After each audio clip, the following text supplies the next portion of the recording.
Okay, everyone, let's get started. I think we have the majority of the folks here. How are you all doing, first of all? Pretty good? Thumbs up? Okay, Great. excellent.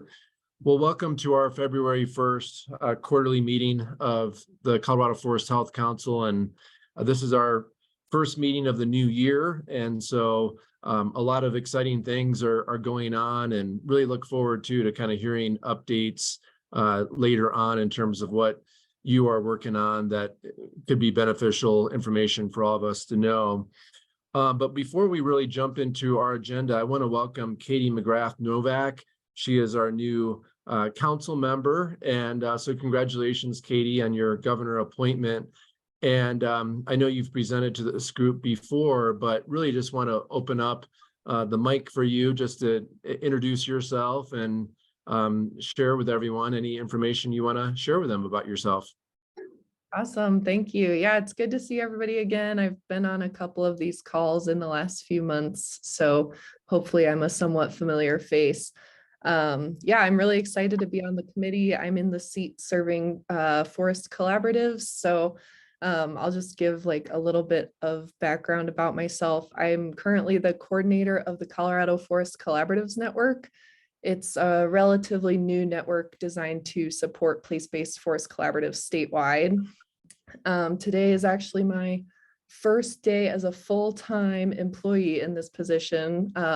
As of prior to this, I guess I was coordinating the network half-time, and then I was doing research with the Public Lands Policy Group at CSU half-time. So I've done quite a bit of research around like wildfire policy and social science. So I have a bachelor's and a master's in forestry, and the council is really tying together all of my work interests and experience. And I'm just very excited to be on the committee and hopefully represent Forest Collaborative Voice as well. So Awesome. Well, thanks, Katie. We're really excited to have you part of this group and offer your expertise and especially give us updates on what you hear from regional forest health collaboratives around the state. So we look forward to that. Okay, let's move next to roll call. And I'll just go by the list that I have in front of me here. Director McCombs, I see Matt here. Hey, Matt, good morning. Director Morgan, good morning. I see Mike Morgan. Regional Forester Bem or Deputy Regional Forester Jackie Buchanan, the U.S. Forest Service, are they on? Okay, we will skip over them. John Ring, I believe, is not able to make this meeting. Frank Falzone or NRCS designee? Present. Okay, great. Good to see you, Frank. Samantha Albert? Present. Hey, Samantha. Council member White Skunk? Okay. Commissioner Layden? Here's Commissioner. Good Layden. morning, everybody. Hey, good morning, Abe. Commissioner Shattuck McNally. I think I see Jody here, right? Yeah, good morning, Commissioner. everyone. Glad to be here. Happy New Year. Hey, good morning. Commissioner Cooper. Okay, I think she's not able to make it. Ethan Bullschultz. I'm here. Hey, Ethan. Brett Wolk.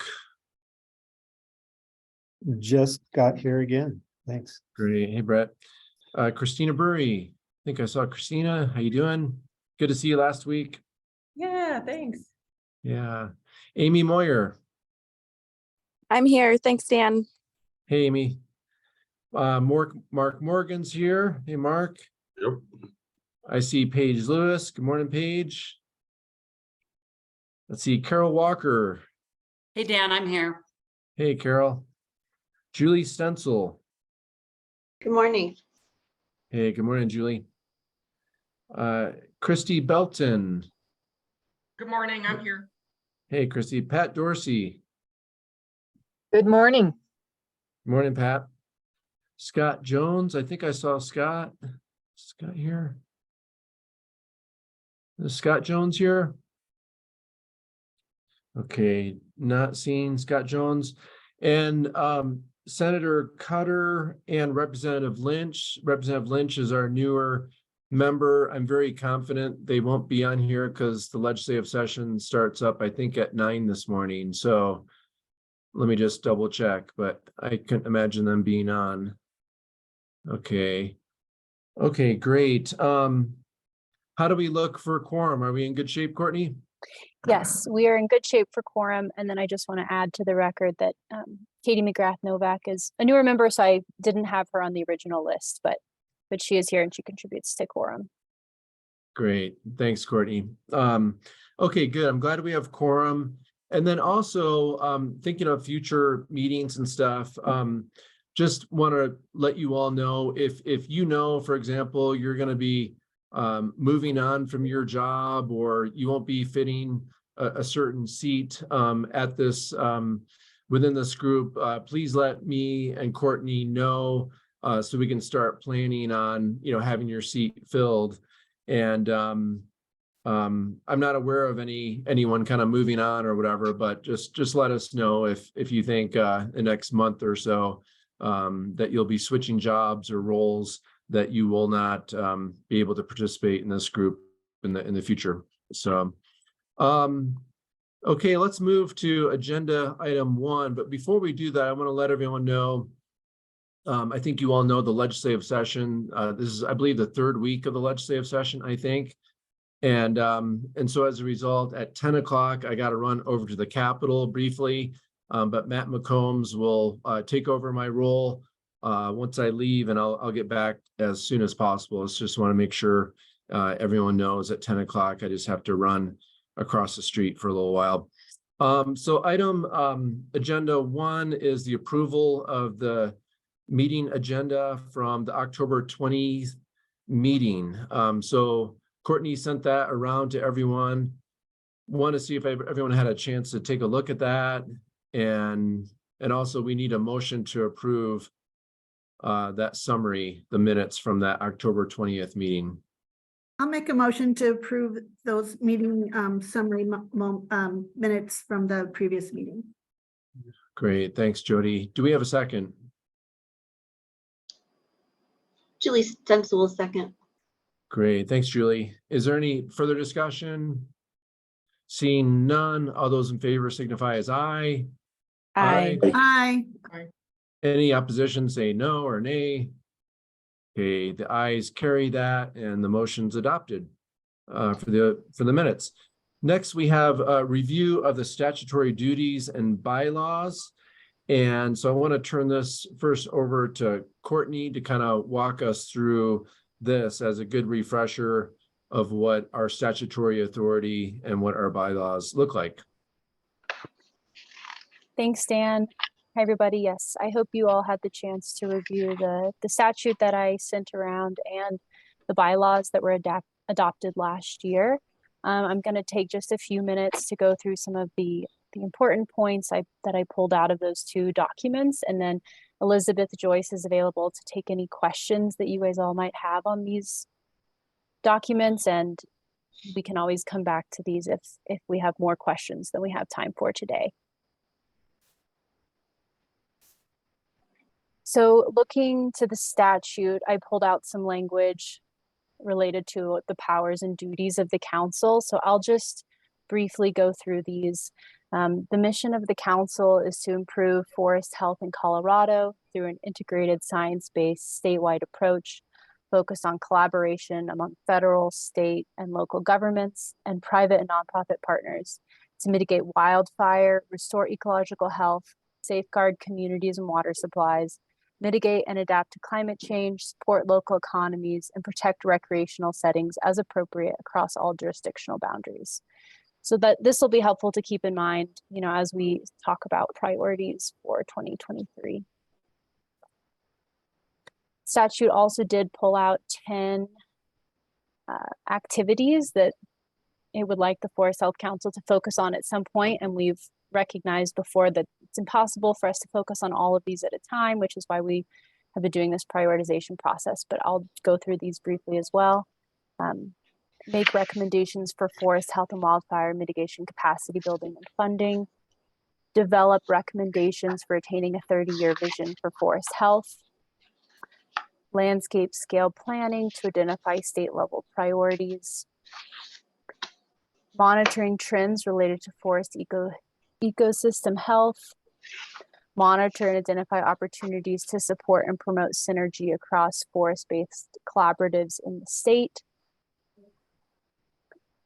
identify strategies for building sustained capacity, identify workforce development challenges and opportunities, develop and support solutions to manage and utilize woody biomass, develop legislative and regulatory recommendations, and provide technical expertise and recommendations to inform the General Assembly and executive branch.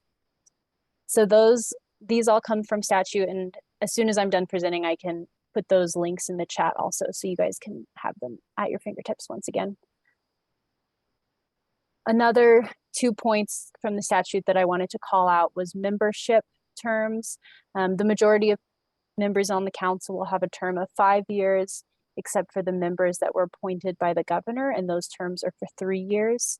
And so as Dan said, if you're going to be changing positions, let us know so we can look for a member to replace you. And I'm going to be keeping track of people's terms as well too. So if you're coming up on 3 years or 5 years, I'll reach out and let you know. But of course, since this is a new council, we have some time before we run into that. And then one other part of our statute is the requirement for annual reports to the Wildfire Matters Interim Review Committee and to the governor. And those are things that we did do in 2022 and we'll start working on again this summer.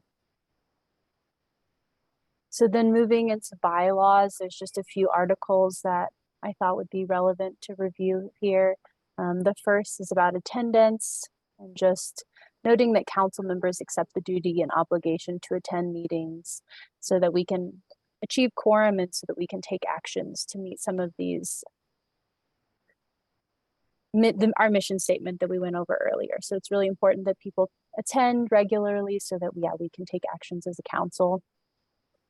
Section 5 is a little nuanced, so I'll read it directly.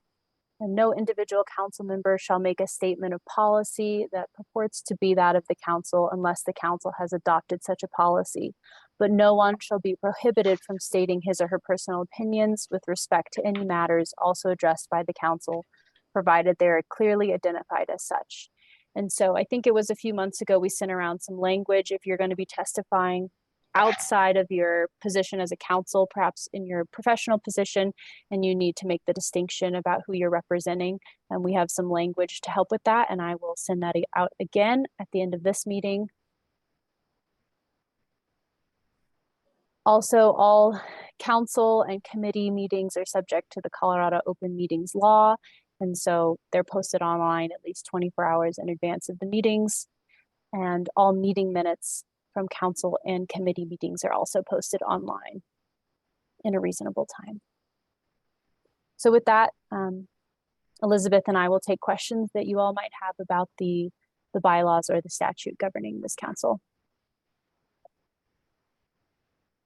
Yeah, actually, Courtney, before opening that up for questions, I'll just jump in with maybe two brief comments. First of all, if I haven't met everyone, I'm Elizabeth Joyce. I'm with the Attorney General's office, and I have been providing support as needed for this council. And I just wanted to, I guess, highlight the context for this presentation as part of your bylaws and just best practices for boards in general. There's a goal for annual training and review of all of the framework that the council is working within. So we just wanted to take this chance to review your guiding documents, and it can also be, going forward in the future, it can be a chance to identify, anything that you have questions on if you don't understand how to implement something, or you think that there could be, some change to bylaws or how you're doing things that could make your work more efficient or more clear going forward. Periodically checking in on some of this supporting documents and things can help give you a way to do that. So that was also part of the goal here. And with that, I guess those are just my thoughts on this item. And if you do have any questions about this or your bylaws or your statutes, I'm happy to try to answer whatever we can. Great. Thanks, Elizabeth. And thanks, Courtney. Are there any questions for them regarding this? We really just wanted to just make sure everyone knew, kind of as a refresher of what's in statute and what our charge is. Any questions or comments? I don't see everyone on but just feel free to raise your hand or just jump in if you have anything. Okay, well, let's move on. Thanks so much, Elizabeth and Courtney. Appreciate that. Next up is a review of the 2023 Priorities Survey results. And Courtney will walk us through what that looks like. Thanks, Dan. So at the last council meeting in October, Angela led a discussion on 2023 priorities for the council. And some of the items we discussed came directly from statute, and others were items that council members brought up at that meeting as other topics that were important to them or that they wanted to see the council prioritize in 2023. And so all of those topics that we discussed at the last meeting were put into a survey, and that was sent around a few times at the end of 2022 and I believe in early 2023. So I have those survey results available now for you all. So these are, yeah, the results of the priority topics that we pulled together from the last meeting. And the top 3 priorities for 2023 ended up being landscape scale state priorities, supporting water resources, and IIJA IRA implementation and coordination. So I pulled out the language a little bit more specifically since those were just the shortened titles. And when thinking about landscape scale state priorities, this came out of our statutory guidelines. More specifically, this is landscape scale planning to identify state level priorities for forest restoration, wildfire risk reduction, and related management, key barriers inhibiting the achievement of those priorities, and solutions to overcome those barriers. Specifically, education on current mapping tools and opportunities for use or implementation. So that came out as our number 1 priority for 2023. The number 2 priority for 2023 was forest management techniques to support water resources. And this was a specific suggestion that was brought up at our last meeting. It's not called out in statute, but a lot of people voted and indicated that this was an important priority issue for them. The third issue that came out was maximizing success of IIJA and IRA implementation and coordination. And this was another specific suggestion that came out at the past meeting. I also wanted to pull out the next 3 priorities. So these are sort of like tier 2 priorities just to have in our mind. This was forest health and climate, woody biomass utilization, and public communication.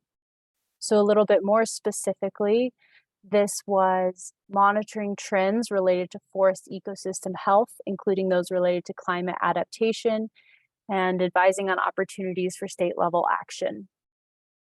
The next priority was develop proposals for clearer public communication channels to highlight progress and opportunities for participation. And third was woody biomass utilization.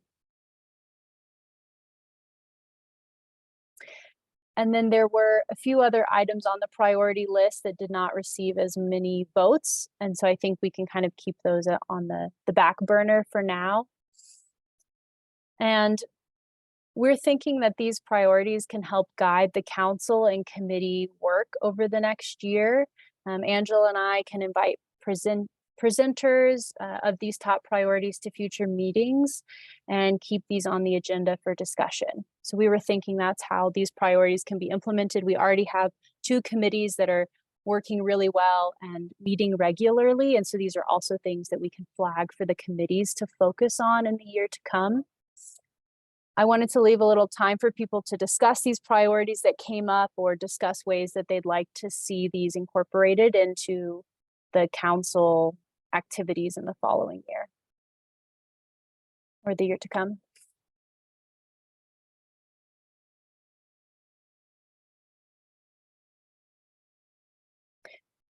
Great. Thank you, Courtney. Appreciate that presentation. I know there are a few questions and we'll just start. Just raise your hand if you have any questions or comments, but let's start with Christina. Thank you, Courtney. It was good to see those priorities. It's helpful. And I'm just wondering, for some context, what were the priorities for last year and how do those compare to this year? Thank you. That's a really good question. I can take some time to pull those up. It might take 1 minute. So if you guys want to go to some other questions, I'll work on pulling those up and can report back. Paige. Yeah, thanks. I just wanted to observe that I think particularly the landscape scale state priorities and the maximizing infrastructure and IRA implementation could go together really well. And I think, if this council could think about recommendations regarding landscape scale priorities, how that could be set or approached, and how we could make sure that we can align those federal resources as well as state resources toward accomplishing those. I would love to see the council work on that. That's great. It's a great recommendation. Okay, other comments or questions?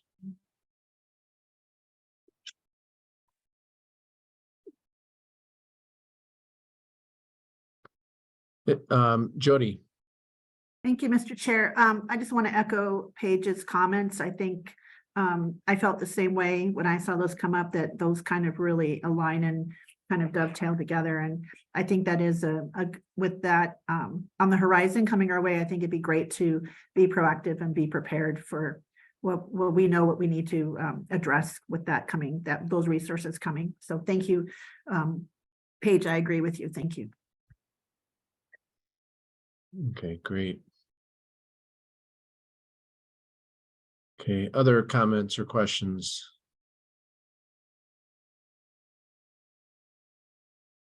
Just raise your hand or just feel free to jump out. Mark, did you have something? No, I'm Yeah. just listening right now. Okay, okay, great. Okay, so it sounds like we're on the right track. I mean, you all participate in this survey, and Brett.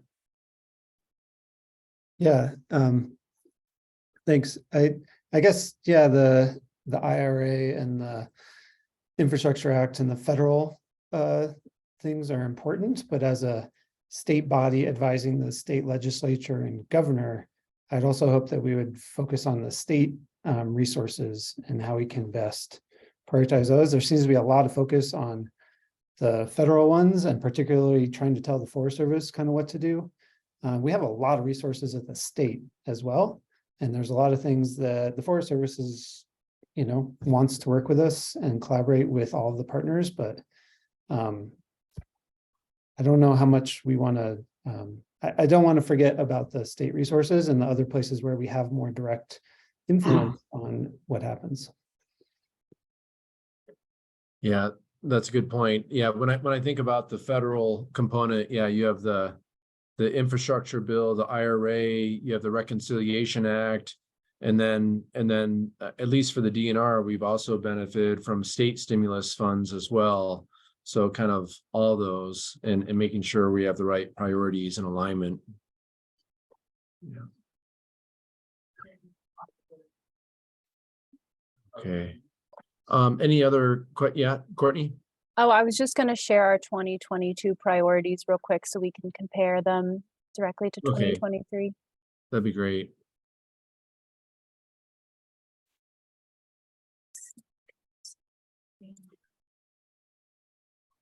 So these are our meeting notes from January of 2022.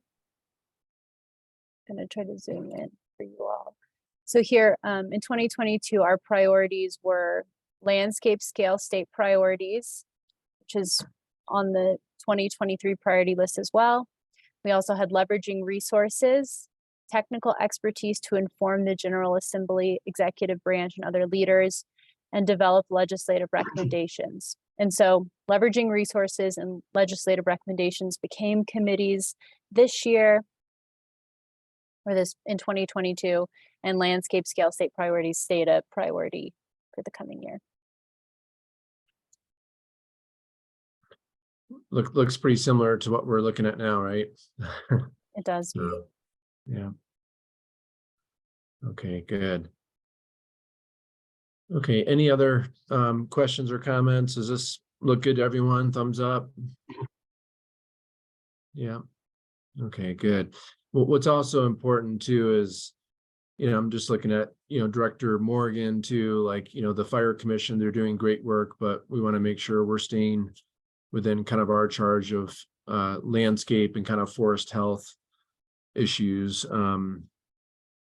And not necessarily be duplicative of what the work of the Fire Commission is doing as well. So, so with that, I know we're a little bit ahead of schedule. Director Morgan, would you be able to go a little bit early on the RX Fire presentation? Sure. Okay. And I know that we've had some discussions with this group on prescribed fire, and we have a subcommittee of the Fire Commission that's been discussing kind of plans for the upcoming year. So we thought it'd be great to hear from you on what that subcommittee is working on. So the floor is yours. Thanks, Dan. I appreciate it. And I guess I want to echo, Brad, I think your comments about what are we doing at the state level is critical, because I think to have meaningful impact on all of these things, the closer it gets to home, the more control we're going to have over it. And, we've got great partners with, I see, looks like Jackie was able to join our partners with the federal government and all of that. But I think we have to drive a lot. Hey, Jackie, we have to drive a lot of that at our level, right? If we're going to be get meaningful work done in areas that it really matters. So it's really good to see all the partnerships and relationships and all the different conversations that are taking place. I'm going to start fairly high level with some background, because I think it's important to understand some of the history to kind of get to where we're at and why we are, kind of how we're structured the way we are, and some of that history. But real quick for me, I spent 30 years at the Colorado River Fire Rescue over in Garfield County. So before I came to the state in 2016, I served in the local capacity. So that's just real brief, my background in an all hazards fire department. So a lot of things happened, of course, in 2012 that most of you are probably well aware of, the Lower North Fork fire. In 2012, prescribed fire that escaped, killed a couple civilians and burned down several homes. I will call that a tipping point to change a lot of things in Colorado as it relates to fire and how it's managed statewide, and varying roles and responsibilities that go along with that. But there's a couple other things, probably some history that are relevant to that a lot of what happened after the Lower North Fork fire was based upon a document called a 5-point plan for a fire safe Colorado, which really stemmed from the South Canyon fire in 1994. And that there was kind of a study done and a report written about recommendations where local governments made recommendations to the state on what they felt should be happening to manage fire better in Colorado. Some additional real history and where a lot of the basis of that 5-point plan came from was that at that point in time in 1994, there was about 7 or 8 state agencies that were playing some role in fire to some degree. And that included the Division of Fire Safety, which was the previous organization to the Fire Prevention and Control, which predominantly had roles and responsibilities related to suppression systems and gaming facilities, also in firefighter certification and training programs.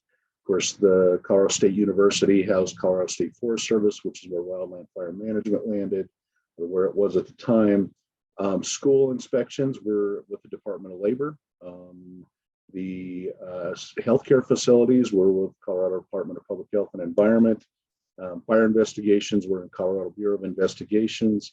And I think everybody on this call knows, and that's where I think my comment with Brett, why I appreciated your comments, is all of these events start local and end local. And how are we helping to better coordinate the efforts and activities to address these problems, starting at a local level instead of a national level? And I think that's where our role really comes in with groups like this, with this committee, as well as the Fire Commission. So I think one of the aha moments that happened in 2012, looking at the history of fire across the state of Colorado and the increasing problem, was that there was this moment to say, wait a minute, we have a significant public safety problem in addition to the natural resource problem that we tend to focus on. And so there became an additional lens, if you will, put on the problem, and how do we protect the lives and communities that are at risk associated with this. Again, looking back at that point in time when I came over to the state in 2016 as a local fire chief, I had a pretty good handle on what my first alarm assignment looked like, my second alarm, what mutual aid looked like, where my resources were coming from. And all of a sudden I come to an organization that says the fire chief's responsible till it exceeds his or her capability, at which point in time the sheriff shall assume responsibility for a fire. And once it exceeds the sheriff's capability, then the director of the division may assume responsibility for the fire. And what did that all mean to me, and what was the expectations? Because exceeding capability is never defined in any of those things. And there's 64 different counties, 375 different fire departments, that exceeding capability means something completely different to. So we engaged in a very robust strategic planning process about what was the expectation and where were we headed, and how could we better support that local government in accomplishing their needs to keep their communities safe. We started a lot of strategic planning at that point in time. We ended up having meetings all across the state, met with well over 400 stakeholders on broad ranges, and came up with a 5-year plan to support Colorado's fire service. And what came out of that also was, because of the process, recognizing that while the needs in La Plata County can be very much different than the needs in Logan County, they still have needs. And how are we as a state agency meeting those needs in a broader capacity? I want to note here that we created, that's where the concept of this fire commission came from, was that we had a lot of advisory committees and different things that were meeting to make recommendations, but there wasn't a lot of meaningful stakeholder driven work that was being done across the state. So the concept was a fire commission, and that is kind of the history and background of how we got to that. Of course, the fire commission has 24 voting members, and currently 7 ex officio members by statute. There are several people on here, obviously. Director Gibbs, Director McComb serve on that. While it seems like obviously wildfires is the 1,200-pound gorilla in the room, the commission is really to look at the fire problem as a whole, and that most of the structure and everything built to support local fire departments and communities in those arenas, your codes and all of those other things were established 50 to 100 years ago. And our landscape, not only just in our forests, but our population, our threats, our risks to communities is much different than how that looked originally. So really, how do we drive improvements to public safety and the wildfire risks in a more holistic way? I also want to point out real quick, that some of the stuff that the commission has done, and we're getting a lot of very positive feedback. I think most everybody on here kind of knows that historically, what happened was a fire would grow, get big, it would go over the ridge top and down through the subdivision, and then the state would show up with a checkbook. Now, me as a local fire chief, in my history, and I know county commissioners and sheriffs would echo this, is that when I'm having that bad day, it's great to have somebody show up and help pay some bills, but I'm really looking for somebody to help me make that bad day stop and protect the lives and property before the fire runs through the subdivision. So that's kind of a lot where the energy started. Again, kind of the 1,200-pound gorilla in the room was issues related to that. The fire commission was created under Senate Bill 19-040.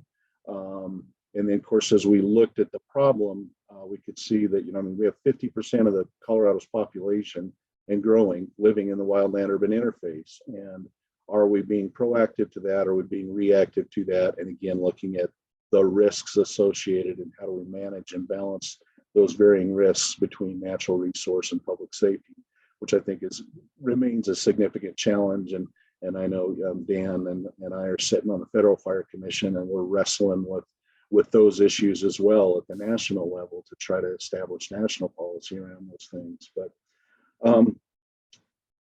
really, to boil it down, you can, I don't want to oversimplify it, right, because it is a very complex issue, but we can put it in 2 categories, generally speaking, of wanted fire versus unwanted fire. And I will say that the Fire Commission has spent a lot of time talking about unwanted fire in the effort to protect lives, homes, and property, which I think obviously is a must when we look at, having the fire season we had in 2018 and 2020, and the risks and damage being done, and then the ongoing post-fire recovery and all of the damage that takes place after the fire comes through. So a lot of energy happened on the wanted fire, on unwanted fire, and how are we addressing that? Several things that many of you are probably aware of. You know, we've talked about enhanced state assistance, large fire funding, data, having really solid data for decision making, fire investigation, cause and origin, regional statewide mutual aid, statewide dispatch center for fire-based resources, community risk reduction, and training that have all come up as recommendations that have come out of that commission thus far. And as we rolled into the next year, we started having some additional conversations about, we talked a lot about unwanted fire. Now what are we doing with wanted fire? So in 2024, 23, I'm sorry, our focus has kind of changed to 3 different categories. There's 3 work groups working for the commission right now.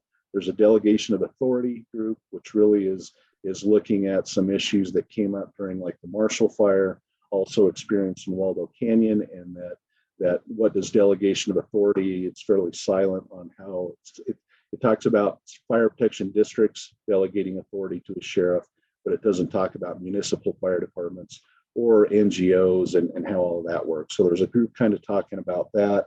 There's also a group working on recruitment and retention, you know, workforce, right? Workforce is a big challenge for, I know for this group, a lot of conversations around workforce.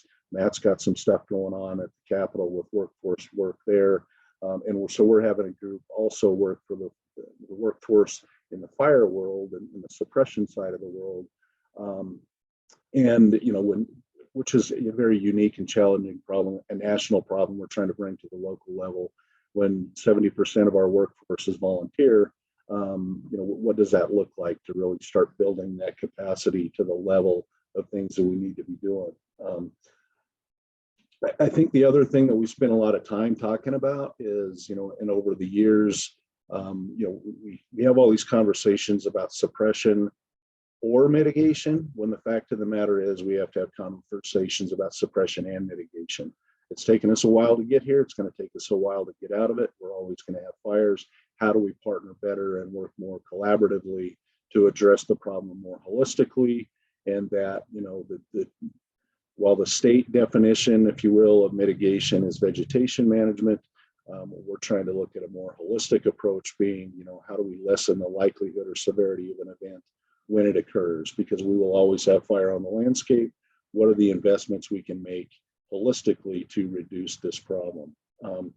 This really builds into the third work group, which is what you asked me to speak to a little bit, and that's the prescribed fire work group. So let's, you know, talking about wanted fire, and really getting into the right time, right place, right conditions, and right resources. How we know fire is a tool.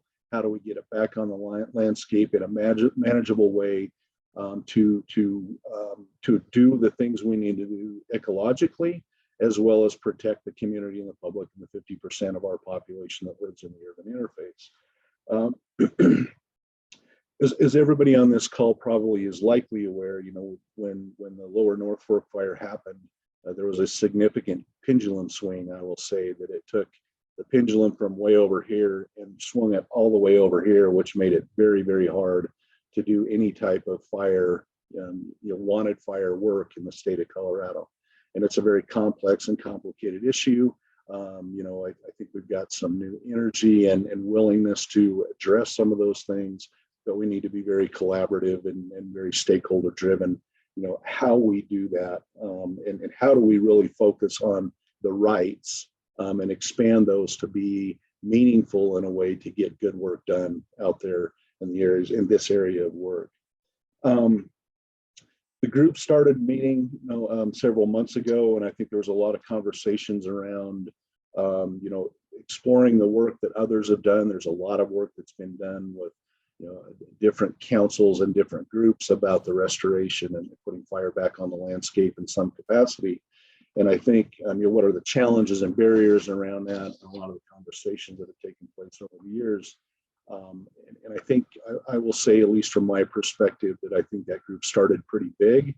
And now I feel like we're really zeroing in to start talking some conversations around the realities of the work that can be done in this. We know, as been mentioned already on here, you know, There's a lot of money being invested in the forests and coming down in the different funding sources that are coming along, both federally and at the state level, coming in to do good work. I think as one of the things that we're working on is we're in the process of hiring some fuels crews in a collaborative effort with the Arapahoe Roosevelt to really start doing more of this cross-border work as it relates to our role in prescribed fire and the things that happen there. But I think we've had several conversations. Director McComb and I have met on several occasions and really started having some conversations about realistically how do we eat this elephant, and it starts at one bite at a time. And the fact of the matter is, I don't think, and I think Director McComb will agree with me on this, that we don't even have the workforce to deal with all the piles we're putting on the forest right now, let alone really get into broadcast burning, which seems to be where the conversations often drifts to. So I think we're really at the point where, while we've danced around the issue for a while, is we're really hitting the point where it's like, let's start realistically, let's start eating this elephant one bite at a time, and let's start moving forward to get to the level. And honestly, before we can even talk about landscape broadcast burning, there's a ton of mechanical work that has to be done before we can even get to that point. So how are we really addressing these conversations and really doing that? So I think, which kind of leads up to kind of where Matt and I were, and the conversations we'd had along the way, and Dan as well, about this is truly, when the Fire Commission was formed, we had a lot of conversations about the work where the Fire Commission and the Forest Health Advisory Committee, where those paths intersect.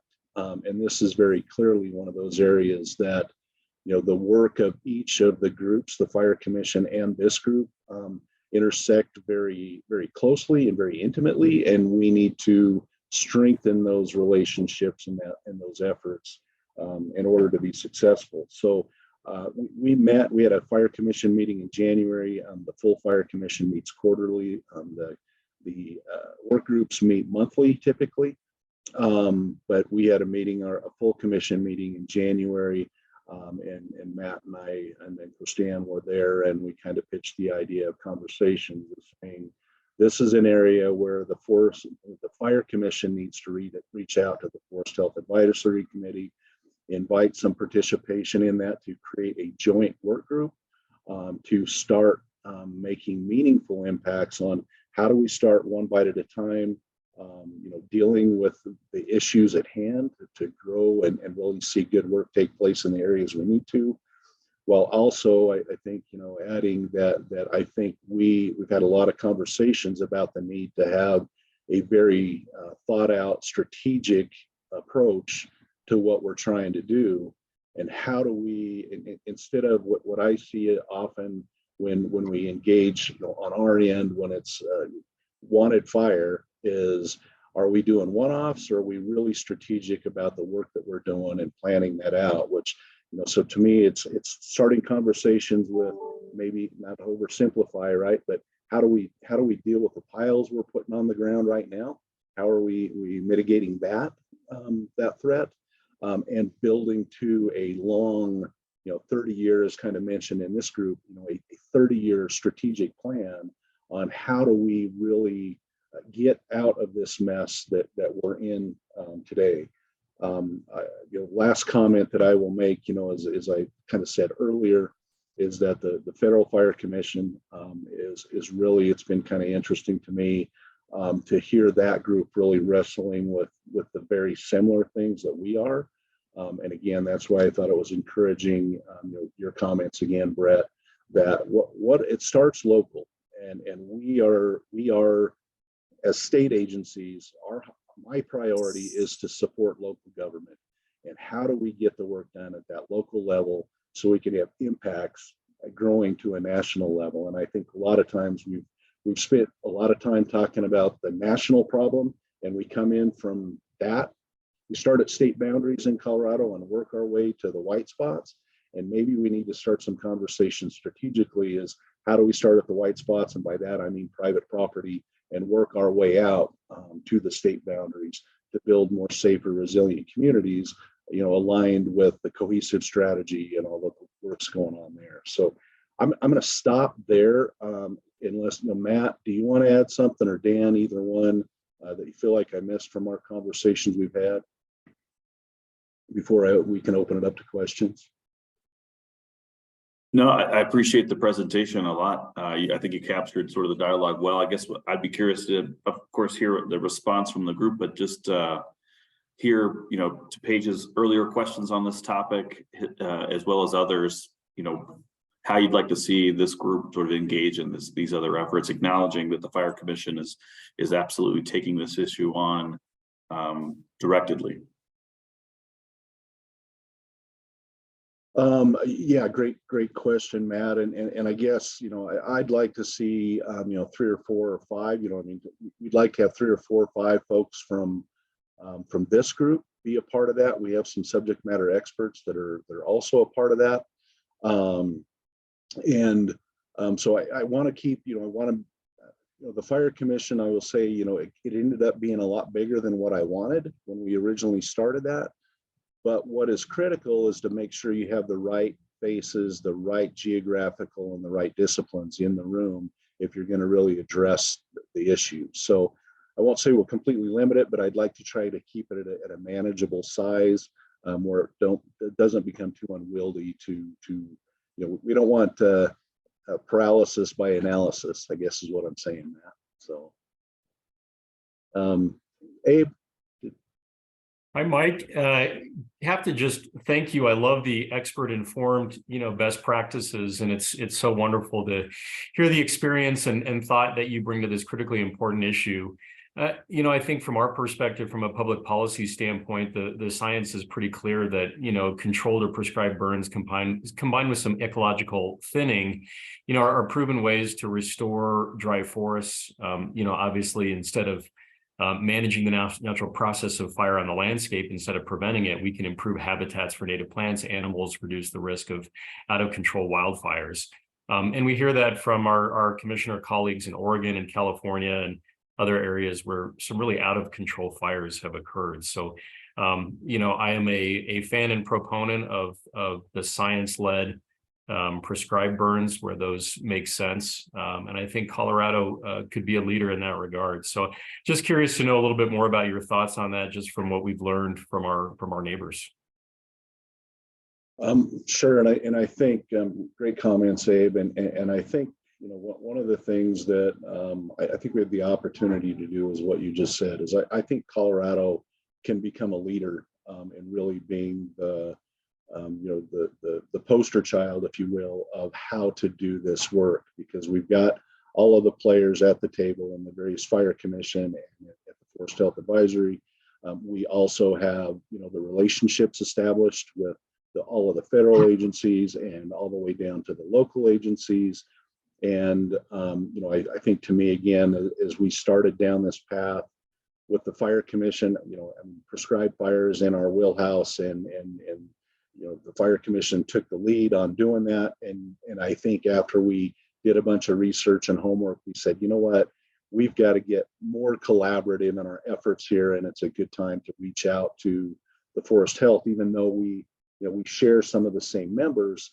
Let's really intentionally create a work group that can roll up our sleeves. And again, I don't want to keep repeating myself, but really start one bite at a time. Is how do we start moving in that direction to get meaningful work done, and be, at the same time, thinking very strategic about how does this project we're doing today fit into a bigger 5-year, 10-year plan? I'd love to applaud my commissioner colleague, Jody Shattuck McNally, who does a ton of additional work and is working on the legislative committee. We're thin on time as commissioners, but this is the #1 threat to Douglas County. And really, it's such a significant state priority. I'll volunteer whatever additional time I have to help you out with that, if that would be helpful to you. Yeah, I would, to that point, and I think to finish up on kind of Matt's question, then I'll jump to you, Mark. I apologize here, but I think, for those that have an interest, fire me an email. I'll put my email in here if you don't have it. Just kind of a little your interest in doing that, and we'll probably have some follow-up conversations with folks that are interested to do it to keep it manageable. But Matt or Mark, I'm sorry. Yeah, just a couple of comments here. I was taking some notes. I think that you and Brent are exactly both right in the sense that this is going to have to grow locally and through the state and then help direct our federal partners. Oftentimes early in my career, I looked for direction from the feds coming down, and I've kind of learned that actually it's better off for the local communities to provide direction to them. You mentioned that some things that I was writing here, wanted fire. One of the things that I see a lot in some of our biggest problems is when wanted fire becomes unwanted fire. You have a wanted fire plan, or you have an area that you're trying to manage, but one of the big problems that we have is when we cross that boundary, we're looking to do some management work, and then you can call that out of control or a lost burn or whatever. But as you mentioned earlier, and then we also see a situation here where we do a lot of what I call managed unwanted fire. We have a fire, and we have plans in advance to use that fire to still reach management goals.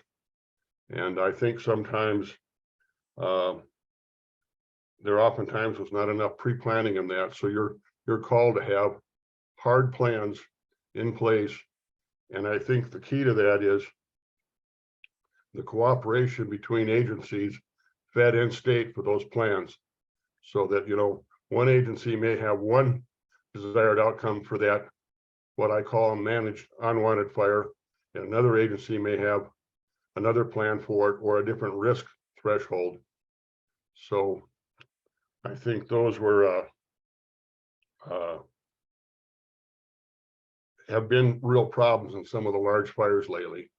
And you have a management plan that's a little bit fuzzy going forward, and then we try to take advantage of that plan, but maybe it's not appropriate at the moment, or it wasn't detailed enough. And I think the point that you bring up, it's absolutely critical that the state and the counties be in that managed unwanted fire process in advance. That would be my suggestion. And thank you for your thoughts on this, because I think they're right on.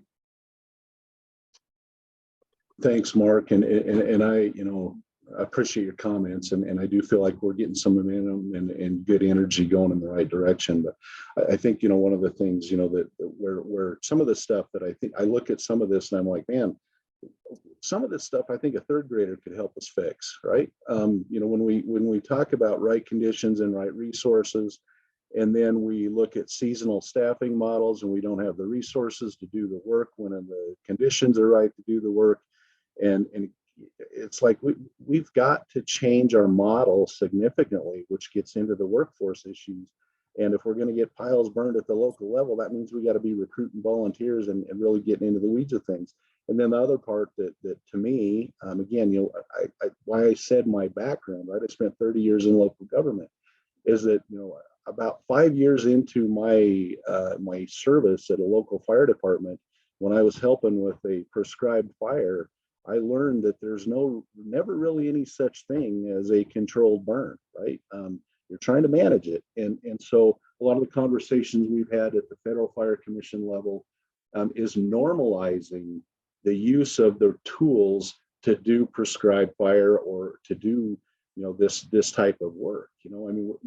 When we put fire on the landscape, we need to be prepared to put it out, which means, having the assets to do it is critical, because we can't have, and again, I know the egos that get involved, right? I spent 37 years in this business to watch people to say, if I just had one more engine, I won't have to get on the radio and say I've lost this thing. Have the resources there to normalize it, to go, it's okay to call resources in and have them available and committed to do the work that we need to do to turn, to limit the risk of unwanted fire. So I apologize for a soapbox on that, but I appreciate your comments, Mark. Yeah, Mike, thanks so much for your presentation. Really appreciate it. We all know how important prescribed fire is, and you know, for me in the community I live in, we just saw a textbook success story on a prescribed fire that occurred just right next to my neighborhood in Breckenridge, where you had literally thousands of piles that have been sitting there for years. And I was always nervous that, you know, a little kid or, you know, someone would just kind of start torching it when it shouldn't be torched. But on the front end, like the public information, like your team, Mike, was involved, Division of Fire Prevention Control, U.S. Forest Service, the local fire department. There were multiple town hall meetings. There were multiple neighborhood association meetings. So people were educated on what's going on. You had pre-positioned fire trucks, type 6 engines that were just like right there just in case. And it couldn't have gone smoother. And you waited till snow was on the ground too, which in my opinion, where we live, that's kind of common sense. And so, you know, thank you. And, you know, just a good lesson learned. I almost think, you know, as the U.S. Forest Service continues to work on kind of re-upping and updating their plans for prescribed fire and how they want to make sure they're up to date on what all the checkpoints need to be before you do a fire.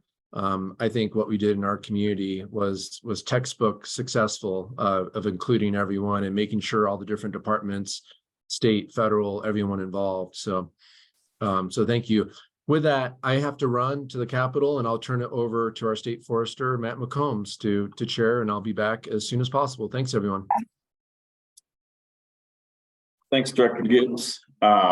So looking at our agenda, as we wrap up this topic, we are going to move to a presentation from Amanda West Fordham, who's our Associate Director for Science and Data Division in the State Forest Service, with a Forest Atlas mini workshop. So the idea is to engage this body in the tool itself, and then to answer any questions on how we might be able to leverage it to our advantage in the work that we have in front of us. So with that, I will turn it over to Amanda. Thank you, Matt. Thank you for having me to go through this very quickly. I just tried to share my screen and it says that the host has disabled screen sharing, because I do want to just walk you through the Atlas today. Amanda, let me try to troubleshoot that really quickly.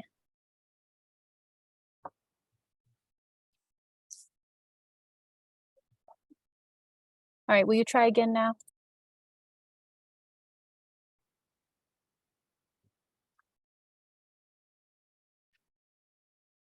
Working. Let me know when you can see my screen. We've got you, Amanda.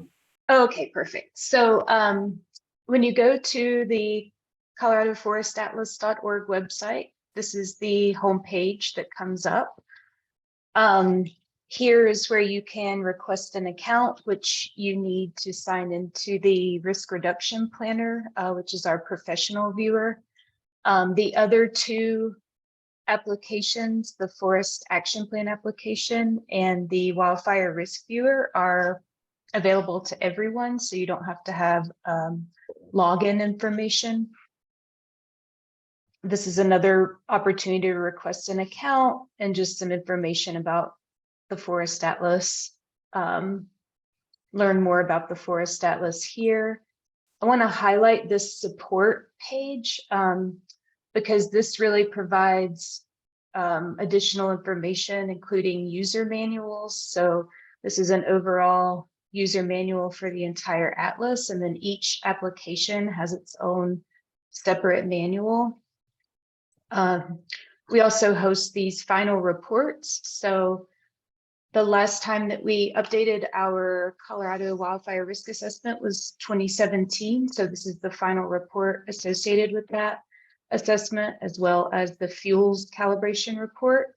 We are currently updating our wildfire risk assessment. And so we're looking at late spring, early summer to launch that. And so these applications, as I walk you through them, a lot of the data, the ones that are specifically focused on our wildfire risk assessment will be updated very soon. Training. So these are some basic trainings around those applications that we've provided in the past. We also have some video walkthroughs for people who are more visual when they're learning applications. And then this is at the bottom of the screen, just some more information about things like wildfire defensible zones, fire-wise construction, and then some templates that we provide. So these are linked to the Colorado State Forest Service website, like our Community Wildfire Protection Plan template. You can see current CWPPs, a Forest Stewardship Plan template, and then some CWPP minimum standards information. The contact screen is where you can go to either provide feedback or send a question. So when you send a question, it gets sent to our Colorado State Forest Service GIS team, and you'll get a response as soon as someone is available. So they work on triaging these requests. Our GIS team supports both internal GIS support as well as this external forward-facing Forest Atlas support. The apps here, this is going to look different depending on your, once you register, like you will see, I have these administrative tools. These are the public applications. This Wildfire Risk Reduction Planner is the one that you need registered to access. And then we have our internal Forest Atlas applications. So we just launched GeoTracks at the beginning of this federal fiscal year in October.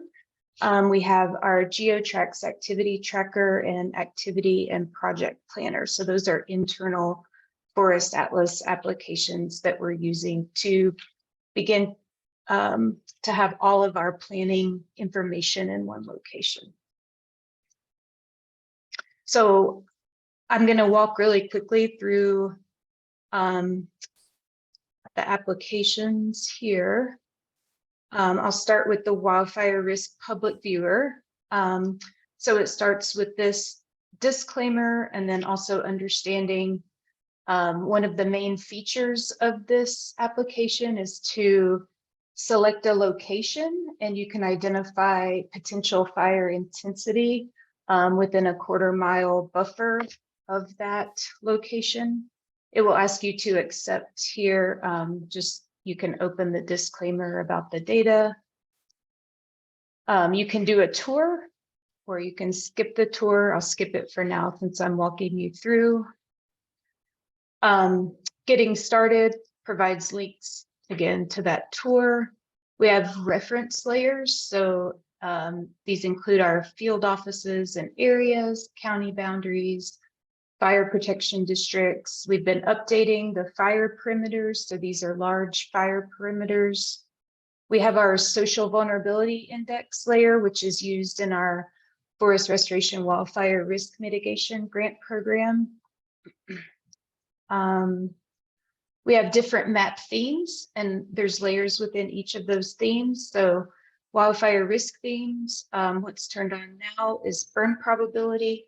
We have wildfire risk, which is a composite index that includes things like the wildland urban interface, forest assets, riparian areas, and drinking water importance areas.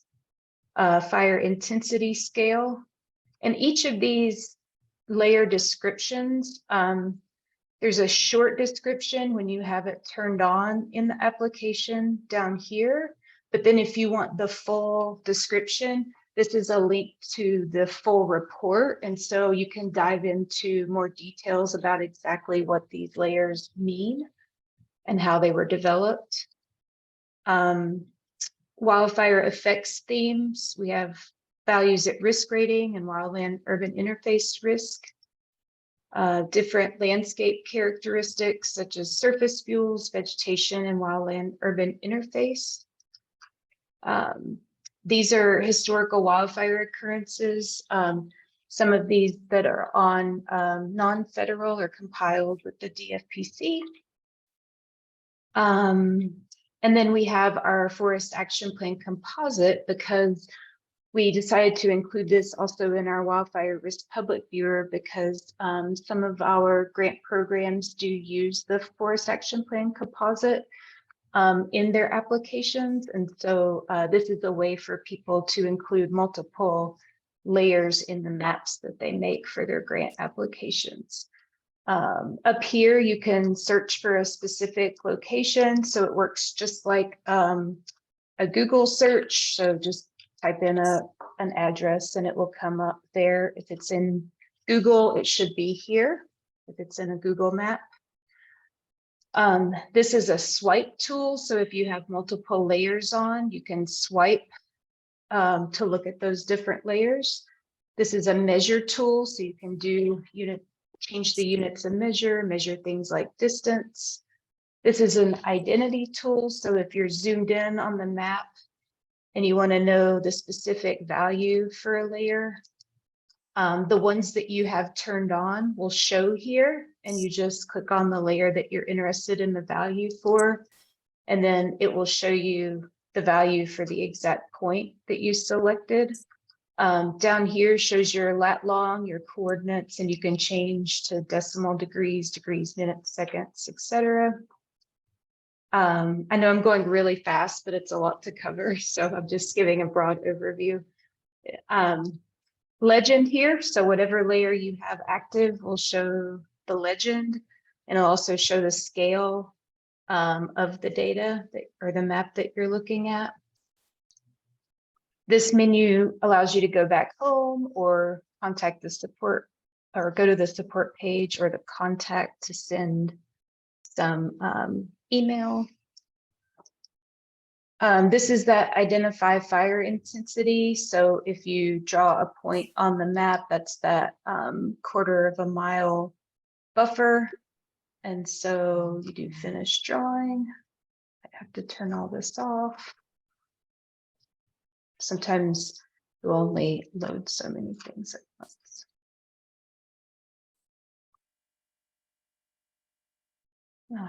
Draw point.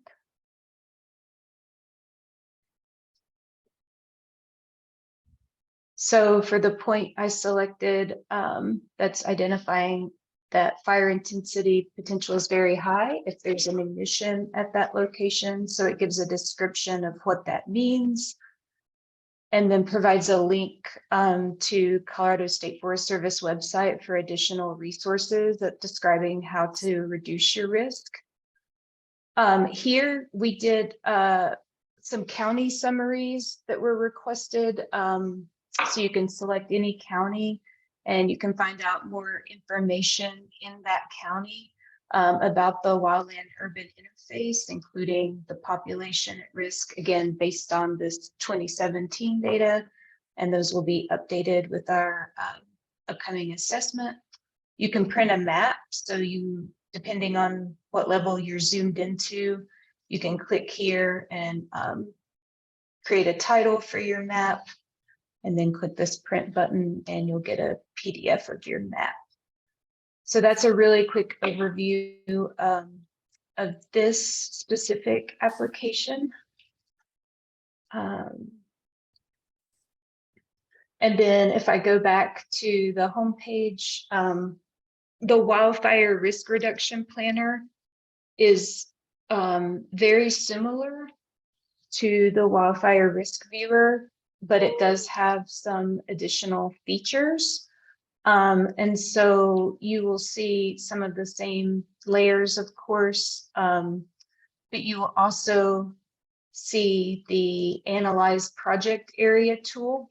So you can use your Manage Project Areas to either draw a polygon on the map, or you can upload a shapefile, a zipped shapefile here, and that will allow you to generate a report for that area. So it goes through all of the layers and descriptions for the area that you're looking at.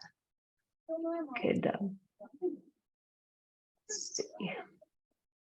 You can download your area of interest as a KML. So that's how you could bring it into Google Earth if you want to do that. This is where you enter your email address to generate a report about that area, as well as export all of the data layers that are for that given area. We do have the ability to provide these data layers statewide as well. And so it's a matter of contacting through the support page, and the GIS team will send a data sharing agreement. And then once we get that back, then we can share these larger statewide layers. We are also working on a new application in the Forest Atlas that is a statewide data repository that will be launched soon. It's been in progress for a while, but it's something that I think is going to be really valuable because we do get a significant number of requests for statewide data, which you cannot access in the Wildfire Risk Reduction Planner. It's limited to a certain area of interest. And so we're really looking forward to launching that. And then if I go back home, our final application external is this Forest Action Plan application. So these are the data from our 2020 Colorado Forest Action Plan. Again, same support and tools here. You can turn on different reference layers. So these data are at the HUC 12 watershed scale. So you can turn on the outline to more clearly see how these data values are scaled. View layer descriptions here. The map themes are associated with our Forest Action Plan themes. So we have our composite map, and the composite map includes the forest condition, living with wildfire, and watershed protection themes. And so this is a requirement of a state forest action plan, is to have a priority composite map. These three themes were the ones that were identified both through internal and external outreach. Many of you were involved in that who are on this call. And so this layer represents areas where goals, strategies, and approaches related to these three themes can be achieved on the same management footprint. You can again search for a location here. We also have our forest wildlife, which was a separate theme in our forest action plan that was not included in the composite priority map. And we have that layer available to view and look at values. This was working really closely with Colorado Parks and Wildlife, and their statewide action plan data were incorporated here with the focus on forest wildlife, of course. And then we also have our forest legacy areas that are applicable to the forest legacy program. So these are areas that are eligible for inclusion in the forest legacy program, and you can get more information about that here. You can also select any county in the state and run a report. So I'll just select the first one here and walk you through this report really quickly. It's a map book, so you're seeing the county that you selected, and it walks you through, okay, what went into the priority composite map. These are the National Forest Action Plan priorities and a little bit more information about that. It also provides you with a link to our Forest Action Plan on our webpage, which includes the Forest Action Plan appendices.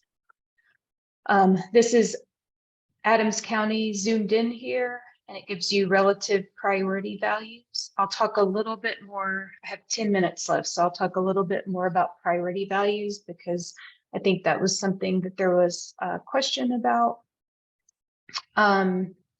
It shows you the zoomed in map for each of the themes that went into the composite map and how those were weighted. Provides more information about our goals in the forest action plan. So the 3 primary goals in the forest conditions theme were keep forests as forests, improve forest productivity, and promote adaptive management. And that's looking again at that forest conditions theme. And each layer, so this report walks you through each layer that went into each theme. So for example, here we have the potential for canopy fire that was based on our 2017 Colorado wildfire risk assessment. Basal area loss projected based on potential insect and disease disturbance. That was from the US Forest Service data. The wildland urban interface projected to 2040. That was from Dave Theobald's work. Living with wildfire, again, looking at our theme goals from the forest action plan here. And then this layer as it appears, and that's based on our wildfire risk layer from the Colorado wildfire risk assessment that I was talking about earlier. Watershed protection, there's our goals associated with that. And you can see again, priority values and the layers that went into that. So improve and maintain the quality of water and protect water infrastructure. Many of the data layers that were incorporated and aggregated at that watershed level came from the Colorado Department of Public Health and the Environment and their source water action plan. And then again, forest wildlife, going through the goals. And same thing, the layers that went into that. So you can see those at an individual level. I'll go back to the main application because one of the things that was brought up was this legend for the composite map and what this lowest to highest means. And so if you zoom into an area and I always like to turn on the watershed boundary because it helps me when I'm viewing this. If I click on this identify tool and I select the composite map and I click on a spot, this gray index is a value between 0 and 100. It's the reason you're seeing so many colors on the map. So each individual HUC 12 watershed has a value between 0 and 100. And that allows you to compare neighboring watersheds. So for example, this one has a value of 67. We move over here, we have a value of 54. Again, this is based on the composite priority map. And if you change to the watershed protection theme, these values are going to change. So it's relative within its own map layer. These are relative to each other within this map, but these values are going to be different. If you change to, for example, watershed protection, you're going to have different values that are, again, relative to each other within this map. And there'll always be a value between 0 and 100, which the data were normalized to allow ease of comparison between respective sub-watersheds.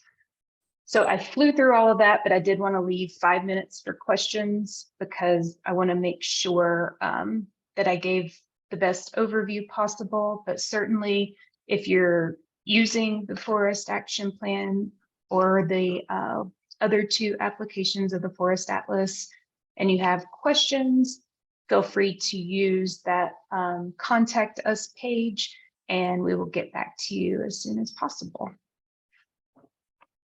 Thank you so much, Amanda, for that presentation. We have a few minutes for any follow-on questions regarding this remarkable resource we have here at the state of Colorado.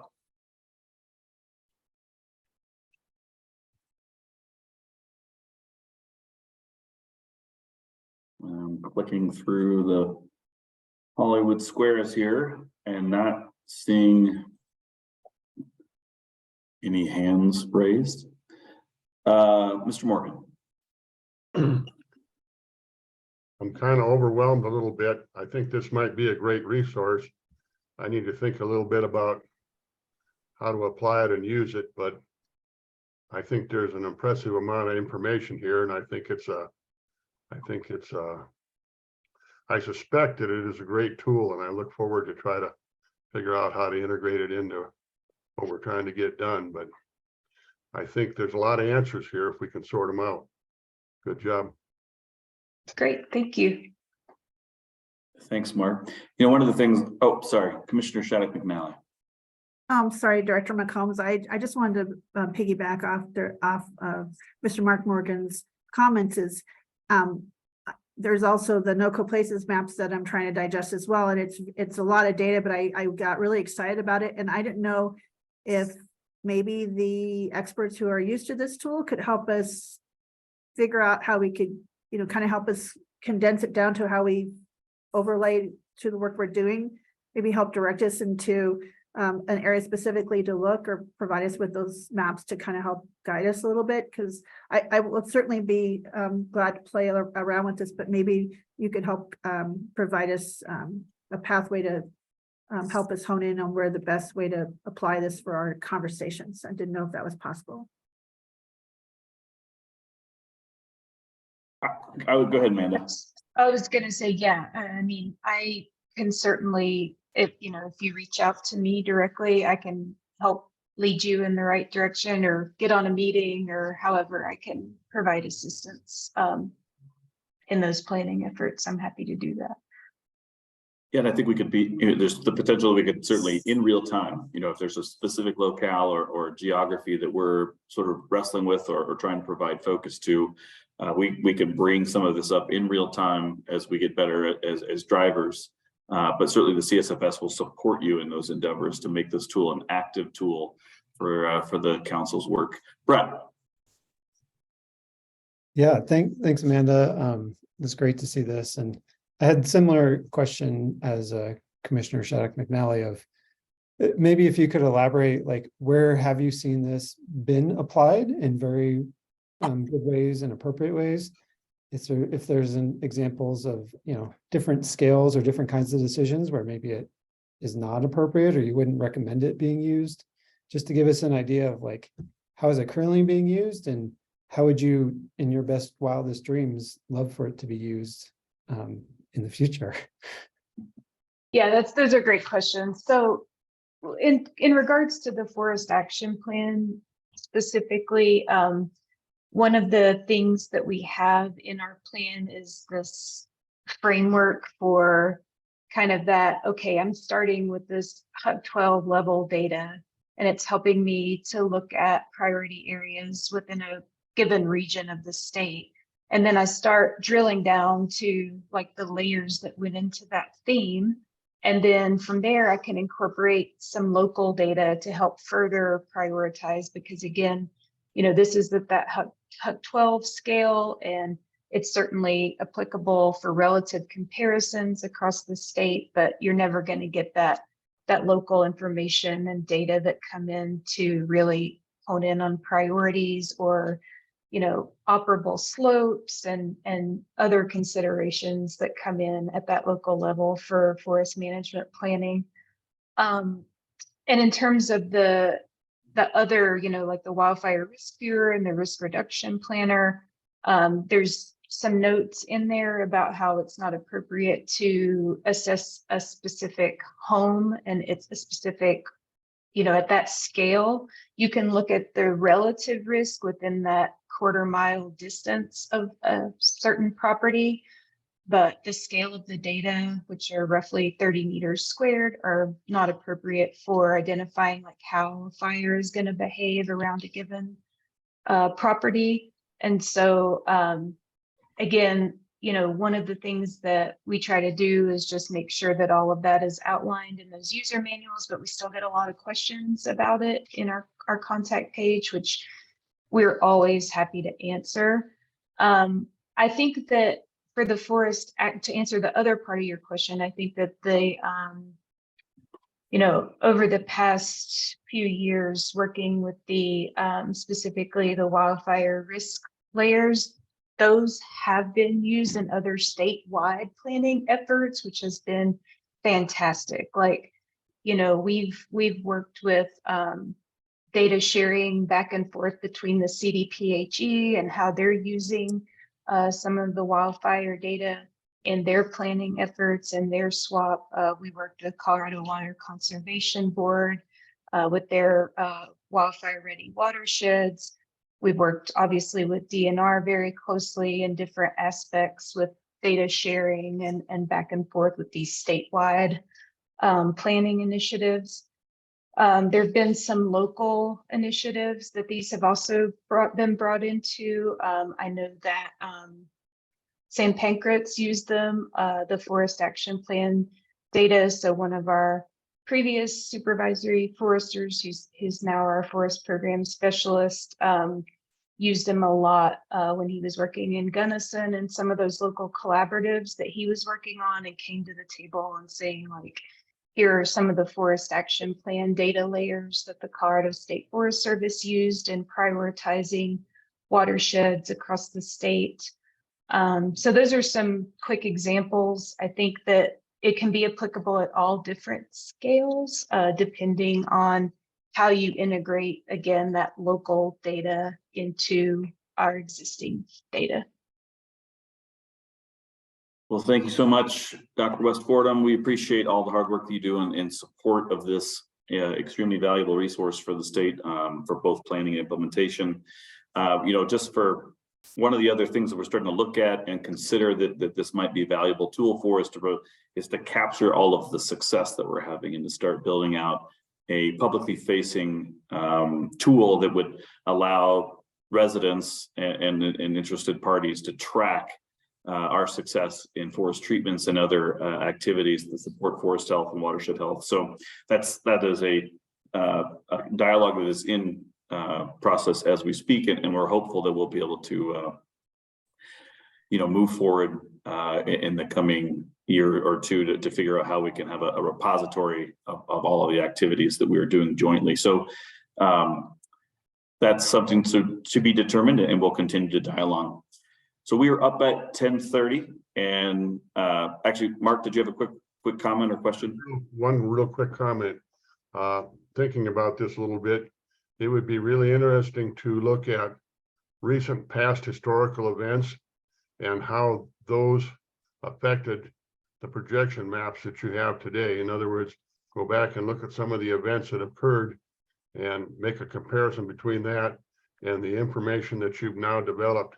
I think that would give you a real good idea, kind of ground truth it, so we know what we might expect in the future. That's all. Thank you. That's excellent feedback. Thank you, Mark. Thanks so much, Mark. All right, folks, with that, we are at our scheduled break. So if everyone could be back at 10:40, 10:41, technically, to give you a full 10-minute break, we will move on to our next agenda item, committee updates and some dialogue on how we will proceed with the legislative committee's work in this session and future. So we'll see you in 10 minutes.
All right, I can see folks starting to gather back.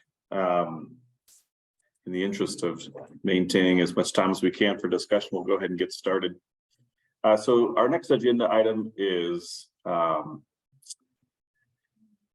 committee updates. And so we'll begin with leveraging resources, and I'll turn it over to Amy, who'll share updates from the Leveraging Resources Committee.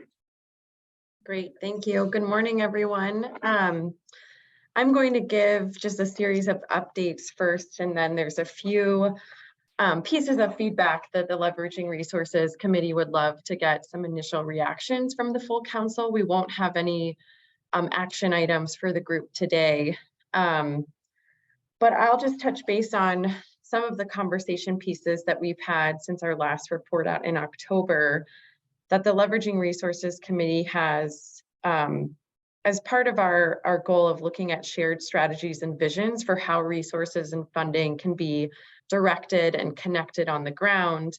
We've continued discussions on potentially creating a pre-fire playbook that would complement a post-fire playbook that's already in existence. And so the pre-fire playbook would likely be a higher level document that would help identify roles and responsibilities, contacts as a first starting point for how do you start thinking about all of the actions that you might take on a mitigation basis, and how do you connect the pre-fire actors with your post-fire actors, knowing that it can be a pretty quick transition of communities that are on the pre-fire side of things to when they're actively involved in a fire and now are seeing themselves in a post-fire context. And so as part of those discussions, we wanted to dive in a little bit more to the Wildfire Ready Watersheds initiative that has been spearheaded by the Colorado Water Conservation Board before we recommended to the full council of, we think creating a pre-fire playbook would be a good idea, is to see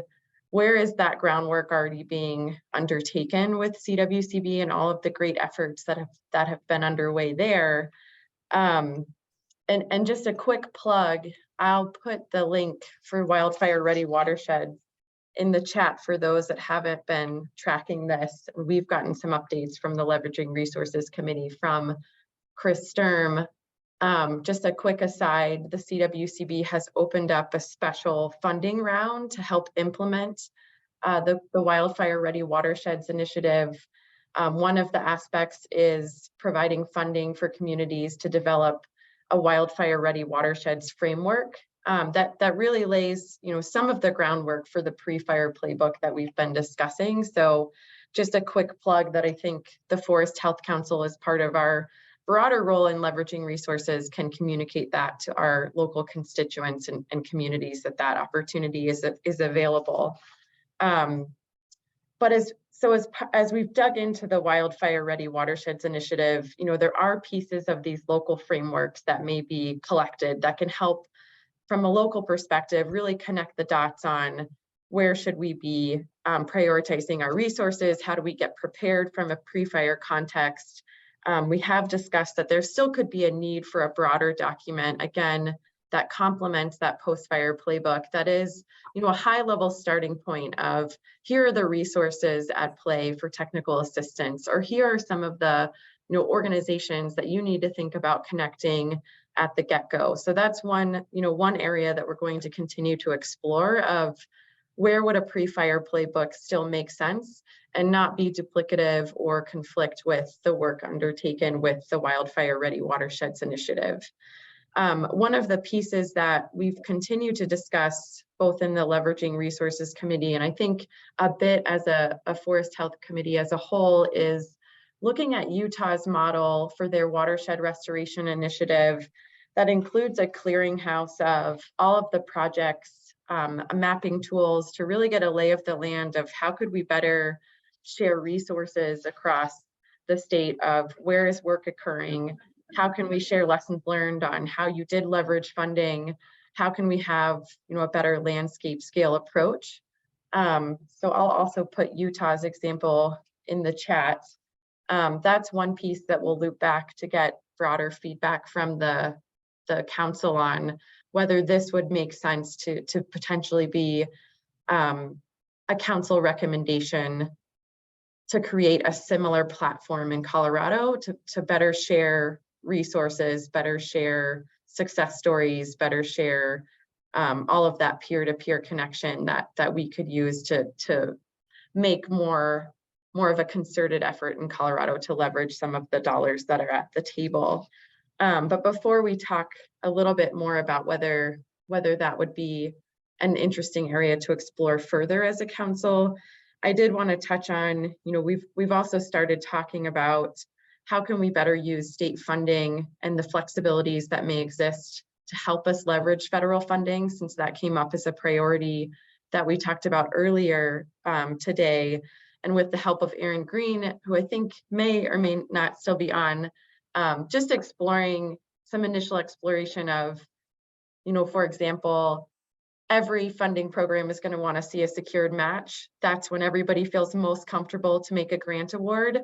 So how could we use our state funding programs in a way to be contingent on securing federal match? Or how do we handle that chicken and an egg situation where, you need to secure your match to be competitive for state grants, and same thing for the federal side.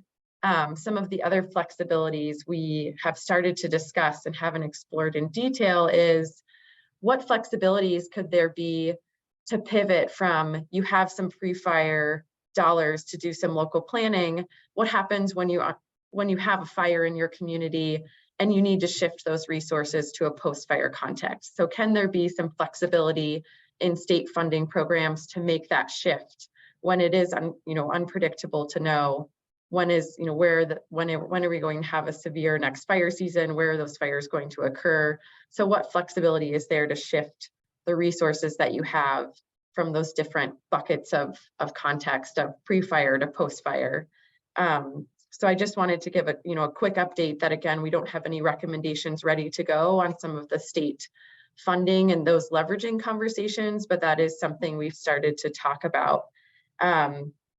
But looping back to Utah's watershed restoration initiative and whether it would make sense for Colorado to look at how do we have a clearinghouse of projects and actions across the state that would help us better leverage resources and provide landscape level priorities, is something we'd love to get more direction from the full council and hear others' thoughts. And I did have to step out for the Forest Atlas conversation. So it sounds like there is potential in that tool for some of this accomplishment tracking. So, we can touch base on some of those pieces too. But before I pause for some feedback from the full council, I'd love if others on the Leveraging Resources Committee want to add anything that I might have missed. The only thing, Amy, was it relates to the tracking accomplishments. I think we discussed options for looking at adding language in future funding, like state funding opportunities, to require kind of that tracking piece. But everything else, you did a great job covering. So thanks.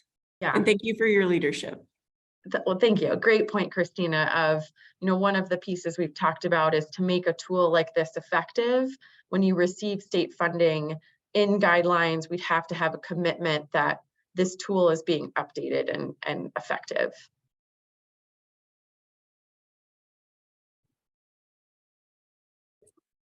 Thank you so much, Amy and other members of the Leveraging Resources Committee. Was there any other questions or follow on to that update?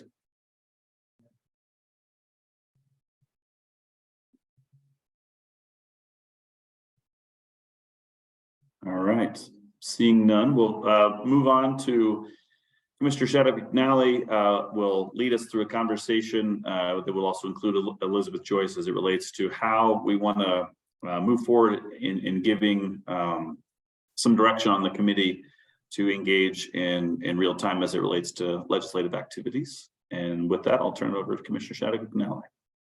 Thank you, Director McCombs, and thank you for chairing the rest of this meeting at this point, and also thank you for your attendance at our legislative committee meetings. First, let me just state to everyone that serves on our legislative committee, we meet every week, 2 weeks still. We did take a little break over the holidays, but they have been consistent and engaged, and we have these 1 hour or less meetings every 2 weeks on Friday mornings. And I just wanted to say, I just really appreciate everyone's engagement and how hard we work and become prepared. And everyone really brings their voice to the table, and we have really robust conversations that I think really show that we really value and honor everyone's perspectives. And I can't thank them enough for their engagement. I find it really just a thrill to be working with all of them.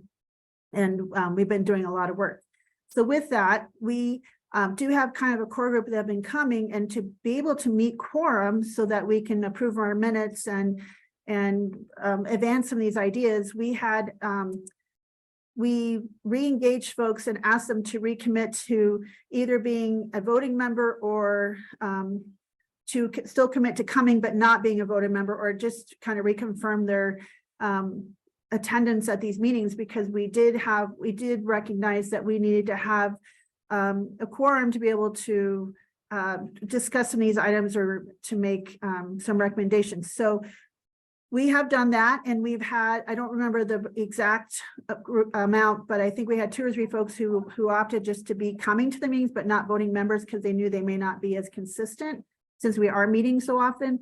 And then we have this core group. And so we have had I think it was only one time, and maybe we weren't able to meet quorum, but we've been very close. So I want to thank everyone for their recommitment to that, to our council. So with that, I'm just going to cover some pretty important things, progress with our workforce bill. And then we'll go on to this discussion and proposal that our council has been talking about. And just so you know, the legislative committee, we've been really talking at length about our role and our lane and how we can not wear a hat and not represent, the council unless we have been voted on to represent. And we've been really careful and very clear on where our roles are and what we were able to speak or not speak. And that's good. And that's why we're going to have this discussion after I do this update. And that was led to our recommendations going forward here. So we, last week, we've been engaging and looking at this bill and trying to provide kind of this intent that the Forest Health Council voted on and approved at the last meeting in October. And last week, I testified in front of the Senate committee for Senate Bill 5 is the name of the bill for our workforce development bill that we have. And the committee voted unanimously to forward that bill with a couple of amendments. And I want to thank Director McCombs and Molly Pitts from who came, I think she presented in front of this council earlier last year, and she did a phenomenal job kind of tag teaming we were all at the same time and same slide at the table. And I thought it was a really powerful testimony from everyone involved. They had a lot of questions to ask from industry and about the programs. And it was, I thought it was really well done, and I appreciate everyone and staff's time there supporting us. So this bill did advance, but there is a couple of amendments. And so I just wanted to kind of share those really quick, because we'll need to talk about those amendments because it does change a little bit above the bill. And this is because of, there were a lot of stakeholders. There was a stakeholder meeting that Mr. Mark Morgan and I attended, but we did not wear Forest Health Council hats. We wore our individual hats. And we tried to really share carefully the original intent of the bill, but there was some other groups that had interest in this bill, and that's why some of these amendments were changed. As you remember, one of our original conversations was why was it Colorado Mountain College mentioned, and why it was specifically called out. And we still don't know. We were asked, did we put that in? And no, we didn't put that in as a council. So we're still not quite sure how that got in, but that was one of the amendments. So I'm just going to share real quickly. The amendment made on January 26th was amendment number 1, which was added to the bill, which moves the authority to determine the location for the 1 expanded and up to 2 forestry programs from the Community College Board and the Colorado Mountain Colleges to the Colorado Commission of Higher Ed Commission in consultation with the Colorado State Forest Service, and makes conforming changes to the language and funding mechanisms, states defines states institutions of higher ed to include the four-year institutions, community colleges, and local district colleges. And then amendment 2 was include the State Board of Community Colleges and Occupational Education in a list of entities assisting the consulting with the Colorado State Forest Service in developing educational materials for high school guidance counselors relating to career opportunities in forest and wildfire risk mitigation. Extends the repeal date for expanding the forestry programs from 2025 to 2027, which was a recommendation from our council. Defines forestry program in part as a program that will meet forestry workforce needs. And in determining the location of forestry programs, the bill requires the commission to prioritize programs and institutions that can provide trained workforce expeditiously and also accessibility and access. And one other detail, and I'm not quite sure exactly where it is. Let me see if I got that. It's also, we see that the word undergraduate language was added to the workforce bill. And I don't know exactly where in the bill that was added, but that was also a note. And so those were 2 amendments made for that Forest Health Council, for that Senate Bill 5. And so do I have any questions so far? We've been really focused as a legislative council on this bill and having this be a successful bill because this was one of our priorities that came out of the council as our priorities advancing. And so we really want to see this be successful and move forward. And we think we're one big step forward, and we really thought last week went extremely well. So we'll pause there to see if there's any questions.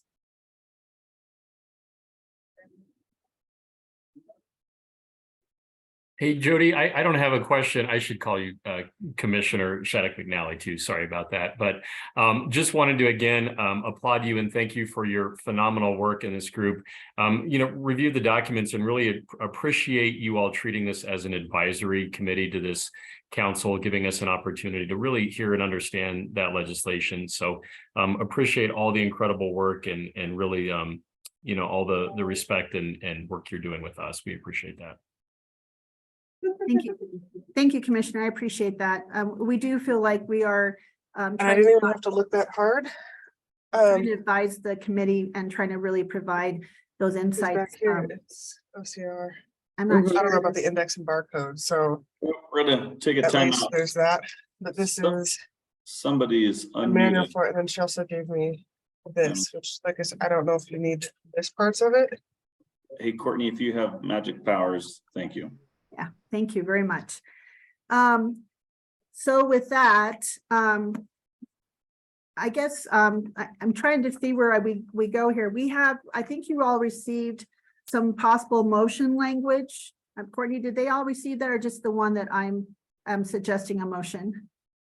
Yeah, the motion language was not sent out to Okay. to the entire council. So I have an option for a motion because of these amendments are changed from the original bill that you all looked at and approved for us to kind of advance forward. For us to be able to stay along with this bill, it's moved on to appropriations because there's a amount attached to this bill for funding of this and for the internship. So for us to be able to stay moving along with it and be able to support these amendments, I wanted to bring this back to the Forest Health Council for us to be able to support these amendments so that as we go forward and engage to see this through, that we have this approval from the full council. So this is the motion. There's 2 parts. And I was hoping that I'm going to read this into to you all and see what you think about this. So this motion is 2 parts. The part 1 is the Workforce Development Bill is important for the implementation of forest health projects across the state.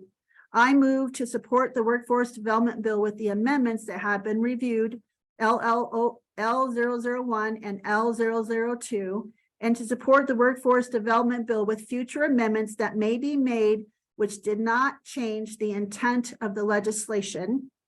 And part 2 of this motion would be, I move to allow the legislative committee to support the Workforce Development Bill with future amendments that the committee or legislative staff determines remain in line with the intent of the original legislation. And those are the two motions, or the two parts of that motion. And I don't know, maybe Courtney, do we need to maybe put them up so they can see them? Or does anyone have any questions? I'll put them up so people can see them. And I'll just pause. Oh, I'll see Brett. Brett, what questions do you have? Just clarify, the motion is to support the bill. You mentioned that specific community college was called out and undergraduate was added to some changes were made. And the motion is to support those changes as the legislature has made. Is that correct? Yeah, those two motions, two amendments in that undergraduate language was moved out. And so, and we had concerns as a council from before that why was Colorado Mountain College called out when we really, we didn't specify that as a council. We were actually looking at programs like Front Range Community College and the northern part of the state that has a successful program that actually is maxed out. That's an existing program that could expand quickly and it can, you know, bring in people from the state. And I do want to note that if you see in that bill, it specifically says, we haven't really talked about this as a legislative council, but it calls out funding for one existing and two new. So I didn't know if everyone caught that. I hope that answers your question. I think so. I just want to know what we are voting to approve of. But I think overall, you know, I'll echo Commissioner Layden and been great work. And I think I'm building a lot of trust through these back and forth interactions to have you keep moving forward on recommendations on behalf of the council. So appreciate the communication back and forth. No, we want to keep you all up to date as much as possible. But you know, as you know, the legislative session moves quickly and things change quickly. And we're going to try to be talking going forward to try to stay at the table so we can testify in support of this.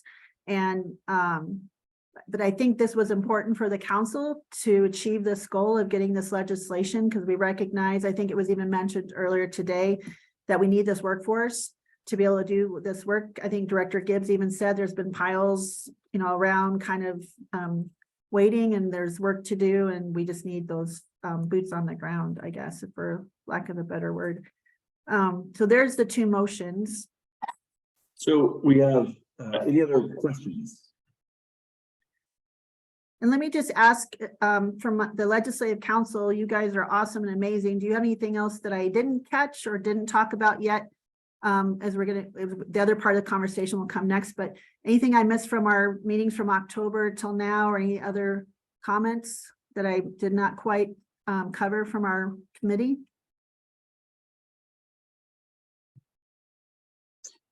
So we have a two-part motion on the table. Do we have a second? I second. Second from Mr. Morgan. Courtney, do you want to call roll, or do you want to do all in favor and any opposed? Maybe I'll go ahead and call roll for this one. Please go ahead. Okay, so Director Gibbs, I think he still might be out. Director McCombs. Aye. Director Morgan. Aye. Frank Falzone. Aye. Samantha Albert. Aye. Commissioner Abe Layden. Aye.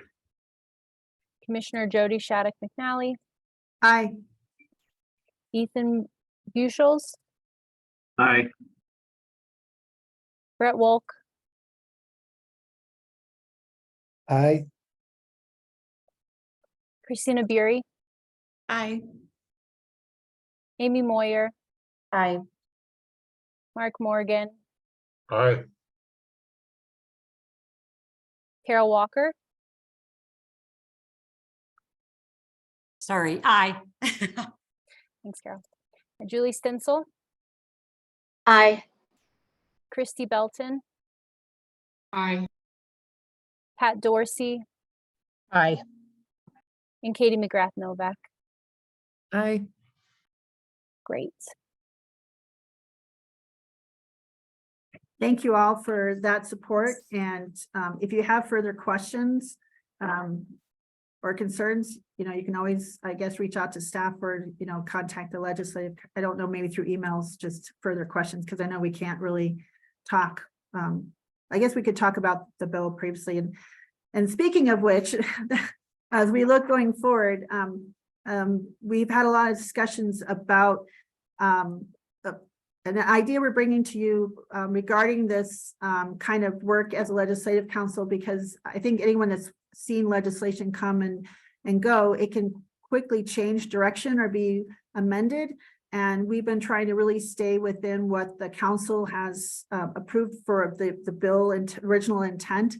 But we wanted to propose kind of an idea that was unanimous in support from the legislative council about giving maybe a little bit of flexibility or a little bit of direction from the full council on how we can kind of stay at the table and keep moving alongside this bill as it goes forward. And so, and one quick side note, I did attend the tour of the Forest Health Nursery that was kind of advertised. And I have some photos sometime I don't know if we do the roundtable updates, or maybe I'll just send them to Courtney and have them all share with you, but it was impressive to be there in person. Well, with that, I'm going to turn this over to Elizabeth Joyce from the Senior Assistant Attorney General for the Attorney General's Office, and kind of let her lead this conversation. I guess, well, she's going to explain why we're having to change things a little bit, but and I really encourage our legislative committee to speak up and share their thoughts on this as we have this conversation with the full council. And thank you, Elizabeth, for all your work and for supporting us and helping us kind of navigate this this space as we go forward to support this legislation and future legislation. Thank you. Sure. Thank you, Commissioner Shattuck McNally. And I will also, take a few breaks in here to see where you want the conversation to go, but I'll start, I guess, stepping back a minute in your, the questions that the legislative committee has been grappling with, as to how to function in relation with the council as a whole, and as defining it as, staying in their lane, and how to figure out what that lane is, brings up bigger picture questions about how the council and committee can function together, and any committee, can function together generally. And so as part of your, I think, member packet, you do have a kind of a summary memo that talks a little bit about the roles of a committee and how they work in support of the council. And there's a couple ways to define that role, and it can be committees can either be purely advisory, or they can have some delegated functions. And so exploring what's appropriate for any committee is kind of an evolving question as the committee moves forward with carrying out its duties and figuring out, frankly, what those duties are. So again, I guess I'll check in for one first. We gave you some of that general information. We did notice on the agenda that you would have the option of going into executive session if there are any questions or interest from the council members to have kind of a more detailed conversation about, to receive legal advice on what that means, what the boundaries are, if you have specific questions that are in your mind about what committees can or can't do, that might be more appropriate to receive as legal advice. But I believe, checking in with Courtney, I think we may not have the numbers to take that vote, because the open meetings law does have a different standard than what your council rules are for voting, and we need a 2/3 vote of the entire membership. And I think we're a little short on that. So let me first just check in with Courtney, see if that's an option or not for today. Elizabeth, there are still not enough members to vote on an executive session present. Okay, thank you. So, that doesn't mean we can't continue with this conversation, but if there are things that we identify as we go forward that might be better for, receiving as legal advice in a different forum, we can either have a training in the future or schedule another session at a later meeting when we can have that conversation, but we'll just proceed with open session. And so I think the vote that the council did just take gives the legislative committee some more guidance going forward on how to respond to amendments to that particular workforce bill. But that conversation is what kind of teed up this question of can or should the legislative committee have kind of a more defined mission statement or marching orders going forward, and how can we do that? And so one option is in the short term or case by case scenario for the council or for the committee to check in with the council and continue those updates and get ongoing approval as needed or as appropriate for a particular bill. And then the other option would be to start defining what those roles and delegated functions for the committee are, and that can be in the form of a charter document or a mission statement.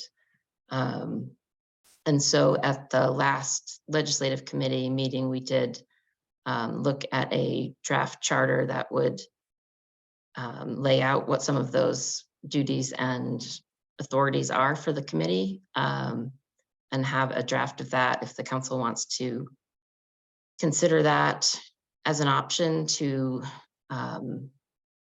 make that more clear what the committee can and can't do going forward. And that is also something that if you want to have a conversation on and review a document in a future meeting, that's an option too. But we do have a draft prepped if the council wants to review that. And Elizabeth, I'll just share that our legislative committee voted unanimously to bring this forward in this language forward last week to the full council. Yes, thank you. So maybe that's a good time to check in. We could share that draft document on the screen and kind of walk through what that is, or should I pause here for any questions or discussion on this point before jumping into that? So let's go ahead and get that up on the screen just for folks' review, and then we can kind of do a quick micro digestion here and see if there's any specific comments or questions. And it may be something that we may not get to a decision on today, but at least we could sort of start the dialogue.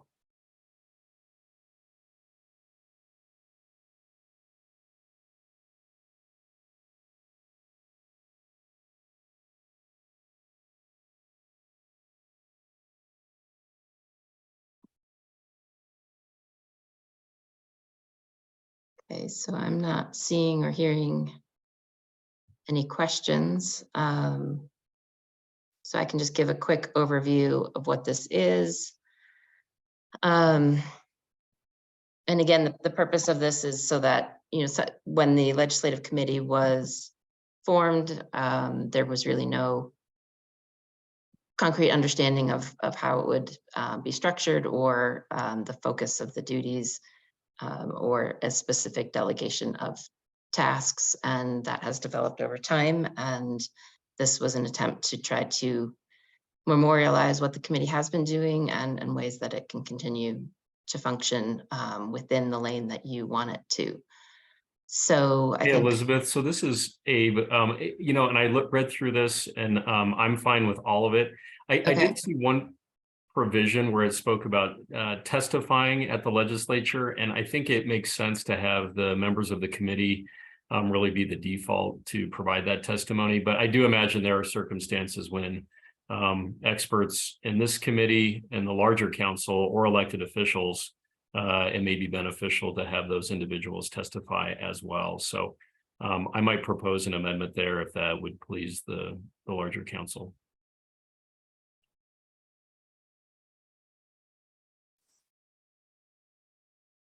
I'm going to pull up an editable version real quick. So I think, Thanks, you know, Courtney. that is a great point for discussion. You know, we, as a legislative council, voted unanimously for myself to be kind of the point person for testifying, and Mr. Mark Morgan to be the backup or the kind of support, only trying to make sure, not that we were saying no one else could testify, but we're trying to have one kind of unified voice for that testimony. But we always opened it up and actually gave the materials and pathways to help other members who wanted to, if they wanted to testify as individuals. And so we were just trying to kind of keep it so that we had someone who had the kind of the background and the scripts and from the legislative committee and things. So that was kind of why, that just to kind of bring some context and background with how we've done that. But that's why we're bringing this forward, is just trying to get the full feedback from the full council about this, that we've kind of learned and had been grappling with our questions as we've been going forward. I hope that helps, Commissioner. Jody, it does, and I appreciate that. I can't imagine anybody better than a commissioner like you to testify and run point on that level. I'm just thinking that there are probably circumstances when experts on this council might be beneficial before some of those legislative committees. So I think narrowing it too much might overly restrict the larger body.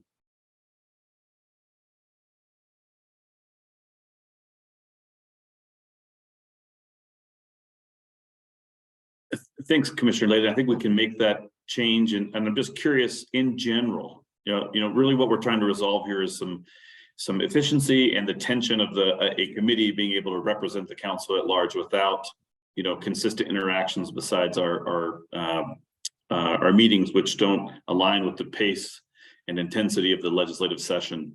And so in general, are there any additional concerns or questions about the delegated functions or authorities or the procedures? We'll go to Christy Dalton and then to Christina afterwards. Okay, thank you. And just to clarify, I think what we're looking for is permission to be able to testify. Not necessarily that it would just be limited to the legislative committee, but the ability to testify if we need to, because things are so time sensitive. Thank you. Thanks, Christy. Christina. It's just a question because I want to be able to give, to empower the committee and not be limiting either. And so if there are future changes needed to this charter, is there a mechanism to do that in order to support the committee and not limit it through this charter? Thank you. Thanks, Christina. Commissioner Shattuck McNally. Yes, thank you. And I think it is that we can testify, and also wanted to add to participate in stakeholder meetings, because there has been stakeholdering where we've had to go in without our hats on, but we wanted to be able to provide the original intent and kind of thoughts behind the original bill. So I think that's another area we wanted to be able to be involved with. And, this is also, I agree. Thank you, Director McCombs. Maybe I wasn't being clear, is, we're meeting every 2 weeks. The legislature was going to start going into warp speed, and our Forest Health Council is, as a whole, would not be meeting. We're going to have to be meeting probably after the session's over. So we would really have a hard time trying to be nimble and moving quickly to support the pace of this, especially with it goes into appropriations and goes over the House. It's multiple touch points. So I appreciate Christina, your thoughts about giving us a little more flexibility, and I'm open to that as well. We were just trying to at least start this conversation. Thank you. And to be more direct, Christina, we absolutely can revisit this charter, and this could be an iterative and adaptive process as this council continues to sort of stand itself up. Commissioner Layden, your hand's still up. Yeah, it is. And I appreciated Christina's comments and Jody's as well. I support the ability of the legislative committee to be able to testify, because the bills do, the pace is incredibly fast. And I think that can help this group be more nimble. My other suggestion, maybe to help would be to just ensure that there's adequate notice to this entire council of any amendments or relevant changes, so that everybody on this council is apprised what's going on. And I imagine that could just be an email circulated where things are, moving quickly.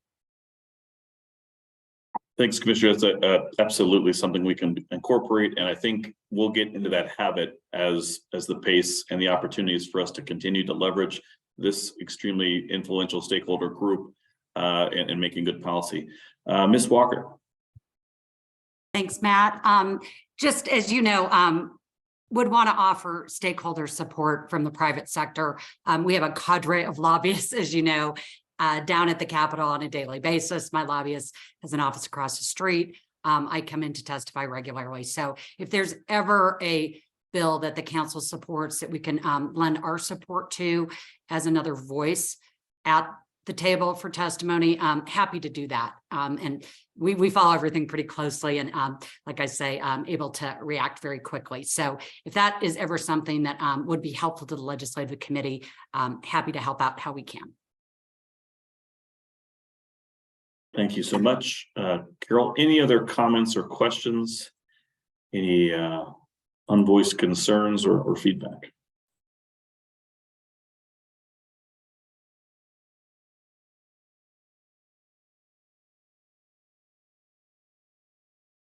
Courtney, were you able to go ahead?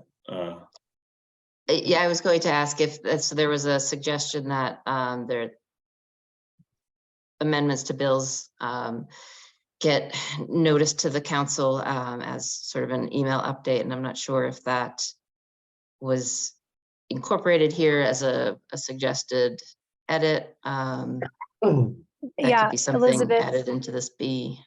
I was hoping maybe you could draft that sentence and I can include it here. Okay. And also let me know maybe if it would go under delegated functions or perhaps committee procedures.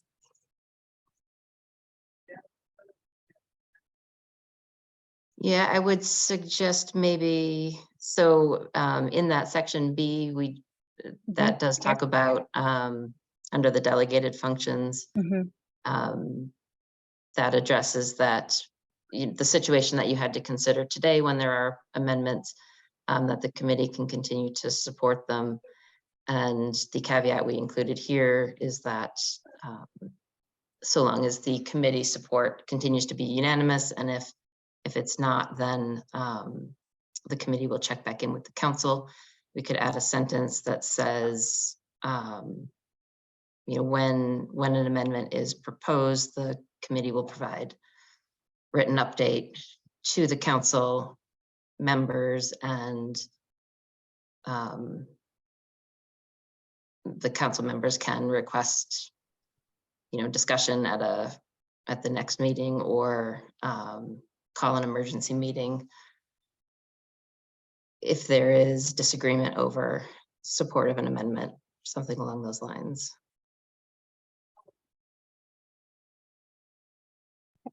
As an attorney, I'll say that was really good legal drafting on the fly, Elizabeth. Nicely done.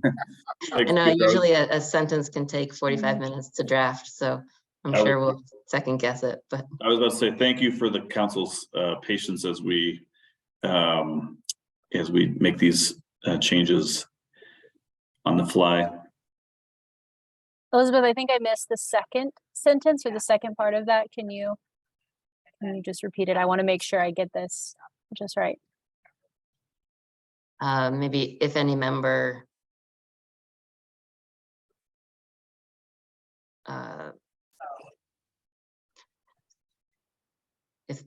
sorry, I'd put that as just a continuation of that same sentence, can call an emergency meeting if any member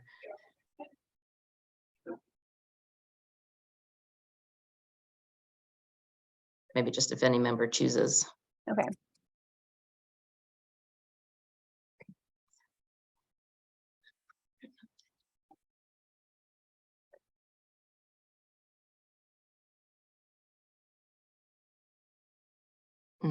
Actually, I don't like that. So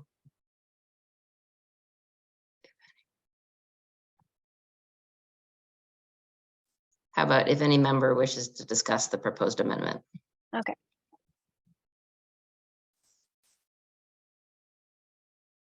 So that will give a check-in point and kind of a break on the committee going forward if there is disagreement with the council. And legislative committee, you know, if you, I'm not trying to speak for you on this, so of course, chime in if you disagree with these changes. Commissioner Shannon McNally, you've got your hand up. Yeah, and going back to looking at any other appropriate council member, I think it'd be great if we, as council members, if we're planning to testify or plan to support the bill, I think it'd be great to let Courtney or the staff know. So we know if we have, you know, maybe we have 12 people coming to talk or one, then if there's opportunities to share talking points or details that are important that we maybe can help strengthen the overlap or the flow of the testimony. I think it's great that everyone wants to come and support, and I think it'd be great to make sure we kind of know who's going to be at the table, because I think it's great when we all want to support these and see it going forward, but it would be kind of maybe, I don't think it needs to be in the language, but I think it might just be a nice courtesy just to kind of give a heads up that, hey, I'm planning to come support. So I don't know what everybody thinks about that. I think it's helpful if we can capture that in the notes. And again, this will be an iterative, adaptive process. Samantha. Yeah, thanks. More of a process question for you, Elizabeth. When we are notifying the full council about amendments or just sharing updates, I imagine that would be coming from Courtney and DNR staff. What is the process if folks do have questions about that and engaging just with like email communication?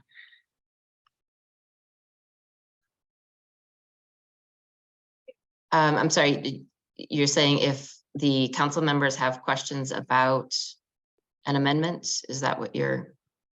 Yeah, basically, yeah. What are the rules we're following since we're putting information out via email instead of meeting in an open setting? Yeah, so again, we've discussed open meeting laws a lot, or councils do in general.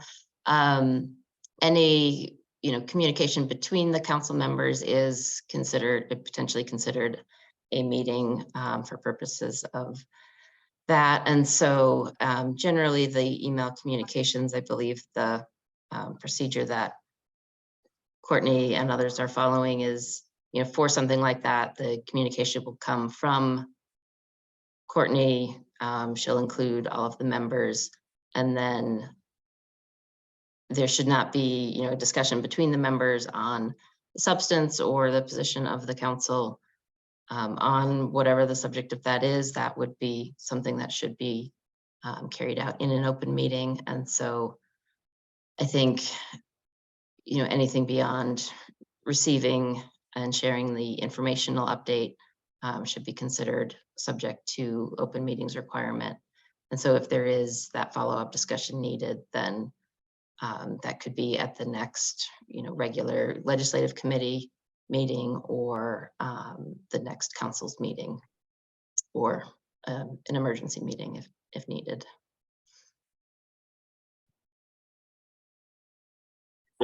That makes sense, everybody. So I'm just watching our agenda timeline here, and I want to make sure we have time for some of these other topics that we have scheduled, but I want to also make sure that everybody is comfortable and has had their questions raised and answered sufficiently for us to be able to move forward.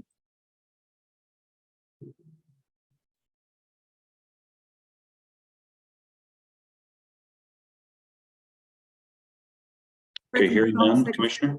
Yeah, I just wanted to say I really appreciate the council's support and you know, joining us in this conversation. It, you know, it kind of you know, it feels like a lot of fine details, but we just felt like we've really wanted to clarify this as we've gone forward, and we've really been operating every 2 weeks and finding this was kind of a barrier for us to continue to be engaged at where the level we thought we needed to be engaged at some of the conversations. And so I want to just appreciate everyone listening and open to kind of how we wanted to propose us getting just a little more flexibility to kind of operate. And so we're really grateful. And it's, again, it's an amazing group, and I can't thank them enough for their continued and constant attendance.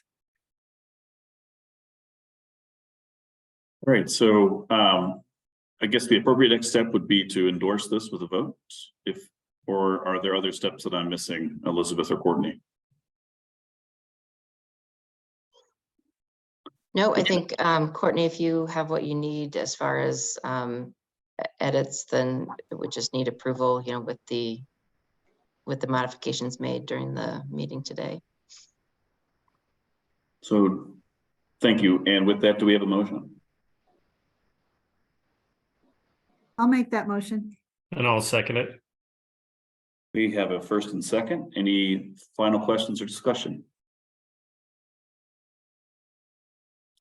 Courtney, if you want to call the roll. Yes. Okay, so Director McCombs is still out, but Director Gibbs is still out, but Director McCombs? Aye. Okay, Director Morgan? Aye. Frank Falzone? Aye. Samantha Albert? Aye. Commissioner Abe Layden? Aye. Commissioner Jody Shattuck McNally? Aye. Ethan Buchholz? Aye. Brett Wolk? Aye. Christina Bury? Aye. Amy Moyer? Aye. Mark Morgan? Aye.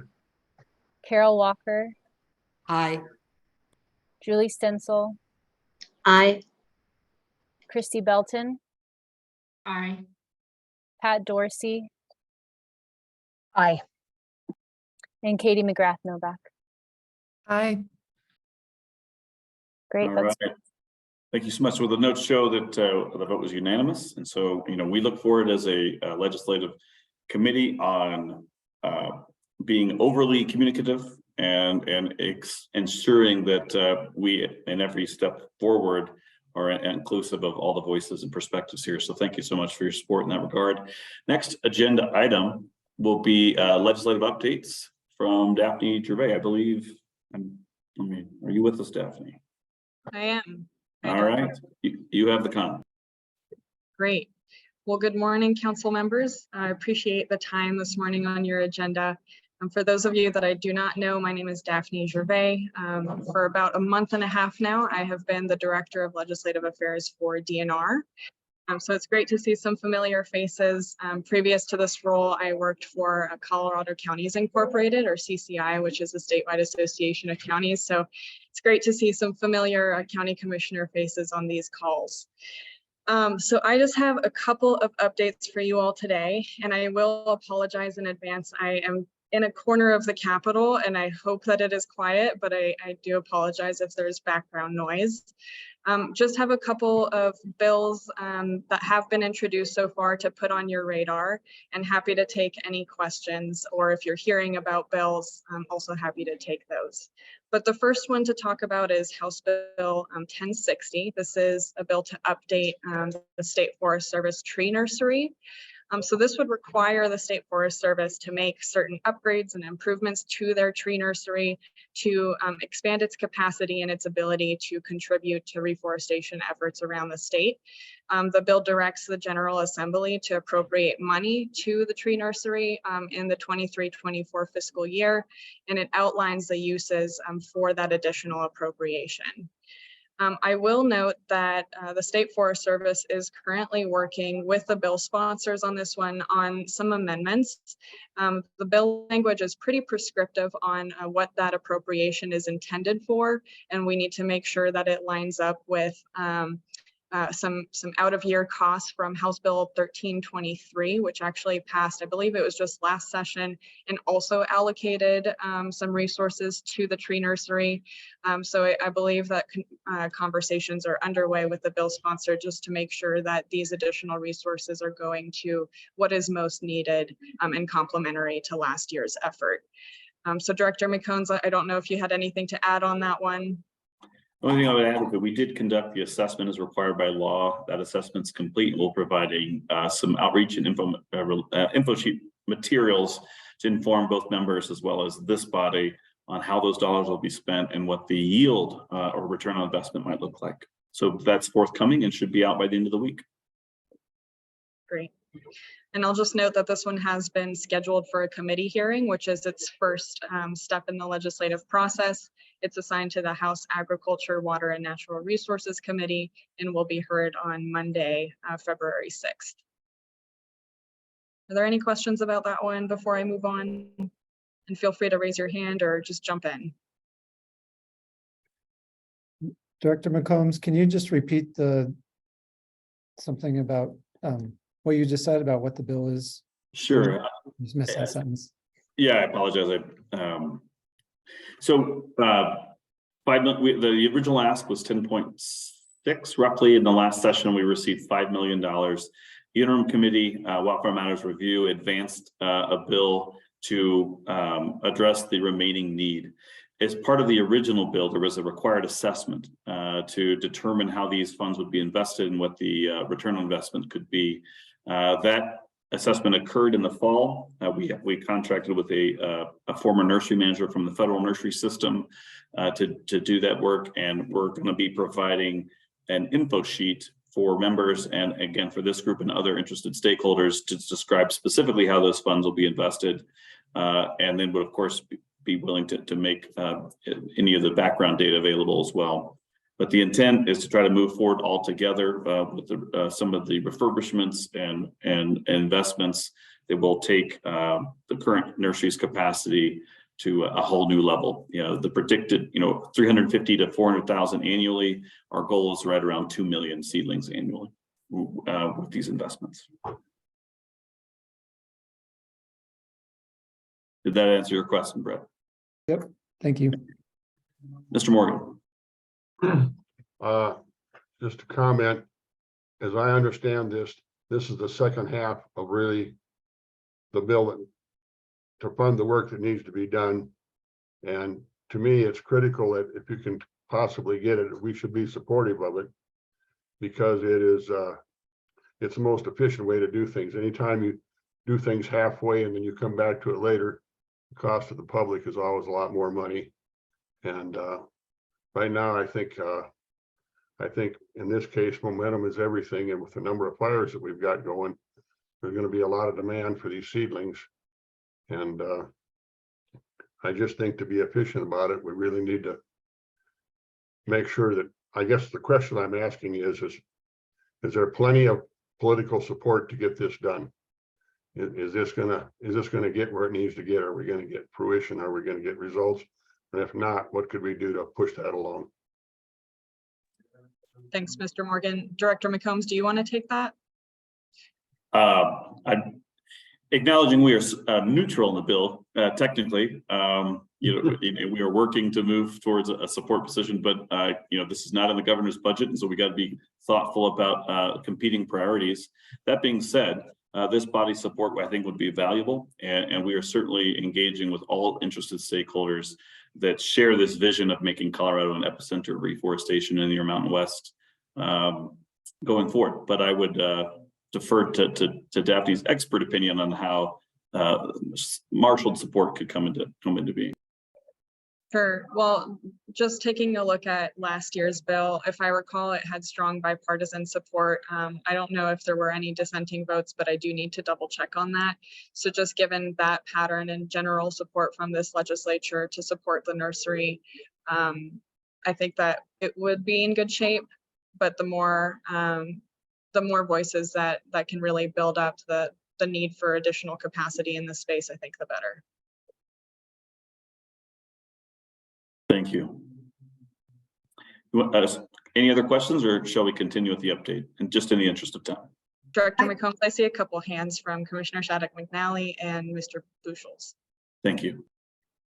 Director McCombs, I'm not sure, Courtney and everyone, if this is appropriate time, but I know this is a bill the legislative committee's been following and we have talked about, but we hadn't put it forward as one we were, of our priorities, but I was wondering if it's possible that this body, I don't know if this was on the agenda, it wasn't listed as an action item, but if this body could vote now, I would make that motion for us to have a formal support position on this bill, so that anyone who wants to go support the bill, we could say as a Forest Health Council has voted to, support this bill. I don't know if we've done that or if we could take that action now, if that's something we could do at this point in the agenda.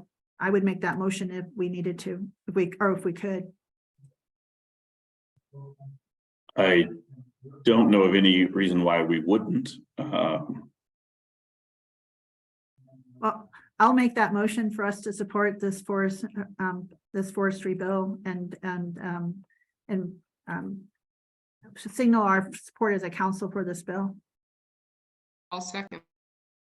We have a motion on the table with a first and second. Do we have any additional questions or any additional discussion?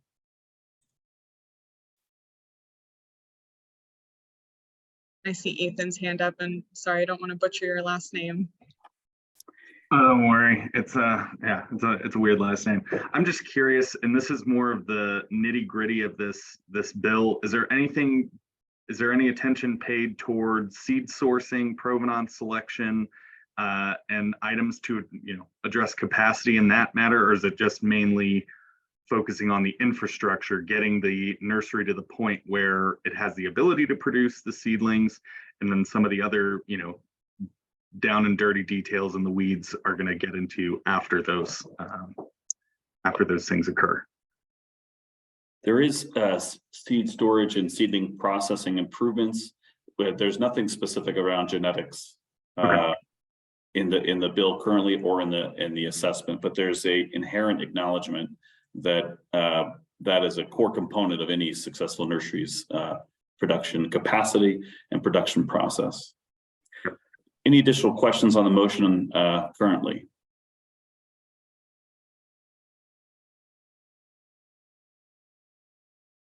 Hearing none, and in the interest of time, go ahead and call the roll. I think that's the appropriate step here. Courtney. Okay, let me pull that up.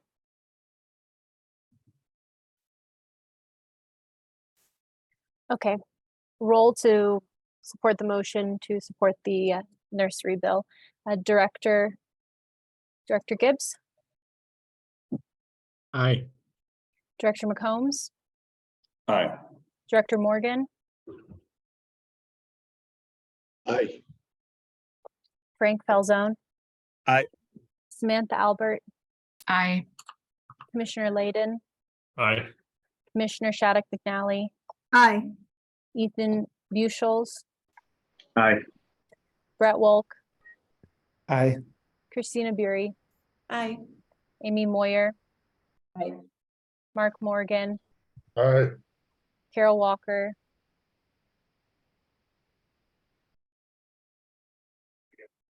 Carol, are you still there? Okay, we can come back to Carol. Julie Stinsel? Aye. Christy Belton? Aye. Pat Dorsey? Aye. And Katie McGrath Novak? Aye. Okay, so even without Carol, are you there? Okay, well, even without Carol, I believe this. Hold on, I was on another call. Sorry, Courtney. Okay. Did you We need were. my vote? Yes. Yes, I was listening though, so yes. Okay, great. Well, then that's unanimous. Thank you for that quick response to council's voice and desire to voice its opinion here. So Director Gibbs, I do see you're back. If you'd like, I'd be happy to hand back the joystick here. Great. Thanks, Matt. Appreciate you filling in for me. Really appreciate it. Sounds like we've had some good conversations on the bills and moving some important priority recommendations moving forward. So that's awesome. Next up, we have our roundtable updates, and I know it's almost 12 here, but if anyone has any updates for the good of this commission, please just kind of raise your hand and we'll call on you. And Director Gibbs, this is Daphne. We had just started the legislative update portion and reviewed the first bill, but I had just a couple of other items, if that's okay. I know we're short on great. time. Yeah, I apologize. Yeah. It was bad handoff. Thank you, Daphne. No worries. Okay, so just real quickly, the next bill to put on your radar is House Bill 1018, the Timber Industry Workforce Incentive Bill.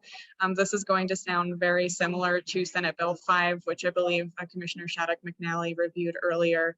This one also came out of the Wildfire Matters Review Committee. It creates the Timber, Forest Health, and Wildfire Mitigation Industries Workforce Development Program, which is an incentive program that would be administered by the State Forest Service to provide partial reimbursements to timber businesses and forest health and mitigation businesses for the cost of hiring interns. This would be available to for-profit, nonprofit organizations. And then the next part of the bill would create a state income tax credit for the purchase of qualifying items that are used by those businesses. And so I will just note that there are ongoing discussions about how this bill will interact with Senate Bill 5, just because there is duplication, particularly in the incentive workforce component of it. If the two bills were married, it is likely that just the tax credit component would remain in House Bill 1018. So I'm actually talking to Minority Leader Lynch, who's the bill sponsor, this afternoon to see what the game plan is there. But just wanted to alert you that there are conversations to address that duplication between these two bills. Just like the tree nursery one, this one is up in the House Agriculture Committee this upcoming Monday, February 6th. And I'll just keep moving along, just knowing that we're short on time. The next one, I just really quickly wanted to mention one of our DNR legislative priorities for this session on stream restoration. I am not sure if this is something the council will engage in, but we are essentially just looking to create a clear legal path for stream restoration projects in Colorado, recognizing that healthy streams have a whole host of benefits, from wildfire resilience, flood safety, forest health, water quality, riparian and aquatic habitat, and the list really goes on. So the bill will provide statutory clarity for those important projects to occur in a manner that is protective of downstream water right holders. So that bill hasn't been introduced yet, so there's no bill number, but just wanted to put it on your radar, and we'll be sure to include further updates as we go along. We're hoping to have it introduced this month. All right, that is all I had. So happy to take any questions, but also more than happy to let you finish up the rest of your meeting. Great. Thank you, Daphne, for those updates. Are there any questions for her? She's at the Capitol every day, definitely knows the landscape of what's going on, getting to know all the new legislators, which I think is about 30 or more new folks at the Capitol. But any questions for her? Okay, seeing none. We have only about 9 minutes for kind of a round robin on any updates, but do folks have any updates? I see Jody. I'm open to, I have my pictures pulled up. Some people would like to see a couple of pictures from the nursery tour that I took with my fellow commissioners and Representative Cutter, I can show those very quickly if anyone's interested. If not, I'd be more than happy to just email them to Courtney to share out with all of you. Yeah, why don't you show them really quick, maybe?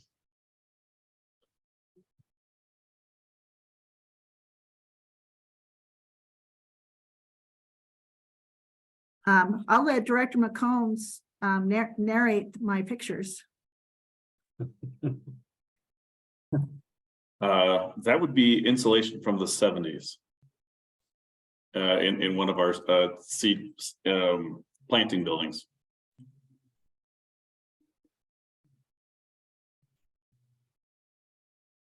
Looks kind of gross.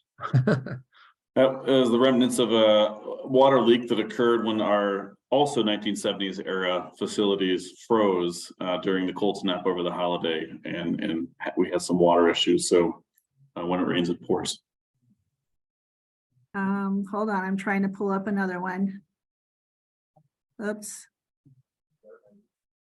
I try to get these up quickly so I could pull one up.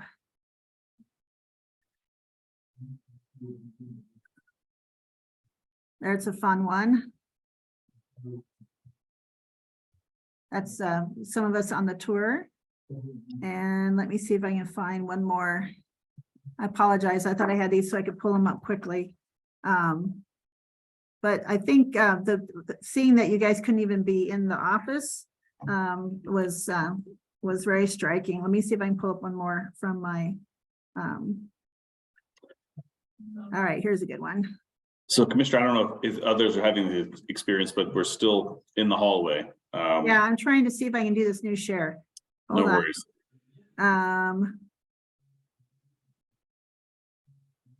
We're stuck in the hall and we're not gonna get out. Hold on, let me try this other one.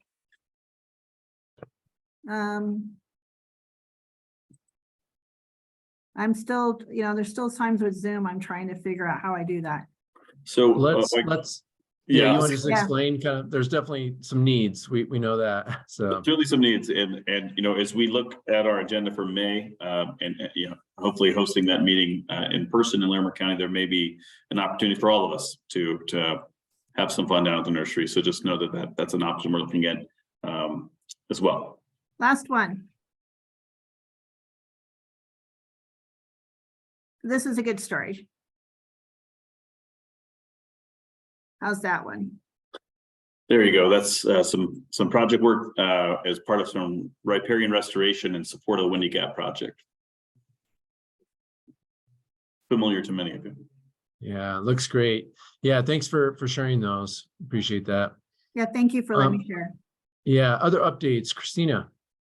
Sure, some quick updates. So Denver Water hosted the Biden Wildfire Commission last week, and Director Gibbs and Director Morgan participated, as well as Madeline on my staff. So really happy to host that event, including a post-fire focus workshop where there were some case studies shared about Cameron Peak recovery. So I'm happy to provide more information about that if you're interested. As well as attended the U.S. Forest Service Regional Roundtable last week with a number of folks on this call focused on timber industry and biomass barriers. The outcome of that, I thought it went well. The outcome of that is that there's going to be a national roundtable focused on some of those specific topics that were brought up at that roundtable. So thank you. Awesome.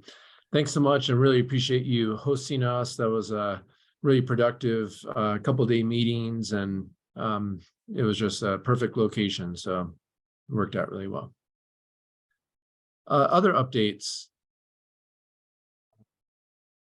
Just for folks out of vacation, we did close the Fur Worm Grant application program earlier this fall, and I think that you're gonna see those awards announced here in the next couple of weeks. But the key message for this group is that we had $15 million, the largest investment that the state's ever had in wildfire mitigation forest health treatments. And yet we had $36 million of ask that came with an additional $32 million of leverage. So the demand is significant for those resources. So I can't say thanks enough for the champion role that Director Gibbs and others have been playing in securing those resources. It's a great indicator that the public's interested, wants to participate, and landowners are willing to step up if the resources are there. We'll give you a full update in our future meetings on where those funds are going and what additional opportunities might present for funding through community wildfire defense grants and other programs that are also coming online. Thank you. Great. Thanks so much. Other updates. Yeah, feel free to put in the chat too. Thanks, Katie, for offering your update online. We have a few more minutes. If anyone wants to add any other update, just raise your hand or just jump in. And Mr. Chair, I would just briefly state that the county commissioners will be in Washington, D.C. for the National Association of Counties Conference. I know, Dan, you're very familiar with that, but looking forward to some active conversations. Probably we'll try to connect with the Forest Service out there and our federal lobbyists on issues of importance to all counties in Colorado. So would really welcome your input, thoughts, anything that you would like us to carry out there. I think this is an important group to inform that process. Okay, great. Thanks, Abe. Yeah, look forward to hearing how that conference goes. I always look forward to that. Our next meeting, and we'll get to if there's any public comment here in 1 second, but the next full meeting is May 11th, Thursday. It's going to be in Larimer County. And there's a hybrid option as well for anyone that won't be able to make that. And then also Thursday, July 27th, we have scheduled a virtual meeting. And then also looking down the road, Wednesday, October 25th, looks like we'll be in Glenwood Springs. So put those dates on your calendar. I know Courtney will give an update about that. But wanted to open up to see if there's anyone from the general public that would like to make any comments.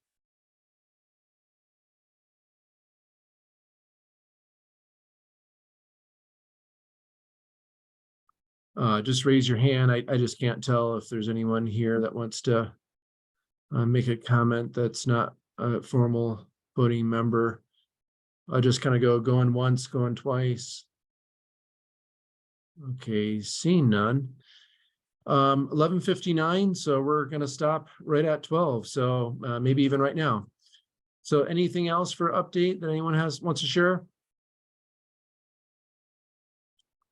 The October meeting, it looks like the 25th right now we have, Wednesday the 25th in Glenwood Springs. And just real quick, Director Gibbs, we think we've figured out a way to fund travel for the May meeting with some funds that State Forest Service has. And so we're working out the logistics of that right now, how that reimbursement process might work, but just wanted to make the council aware that we're striving to make that option available for members. That sounds great. Thanks, Matt. Appreciate that. Okay, let's just wrap things up. I really appreciate everyone's participation today. There's definitely a lot going on, especially during the legislative session. I think we have some great priority bills that are going to be, fast moving, and I appreciate everyone's involvement and engagement. So hope you have a wonderful rest of your week. Thanks so much. Thanks, everybody. Thank you, everybody. See you in Larimer soon. Yeah.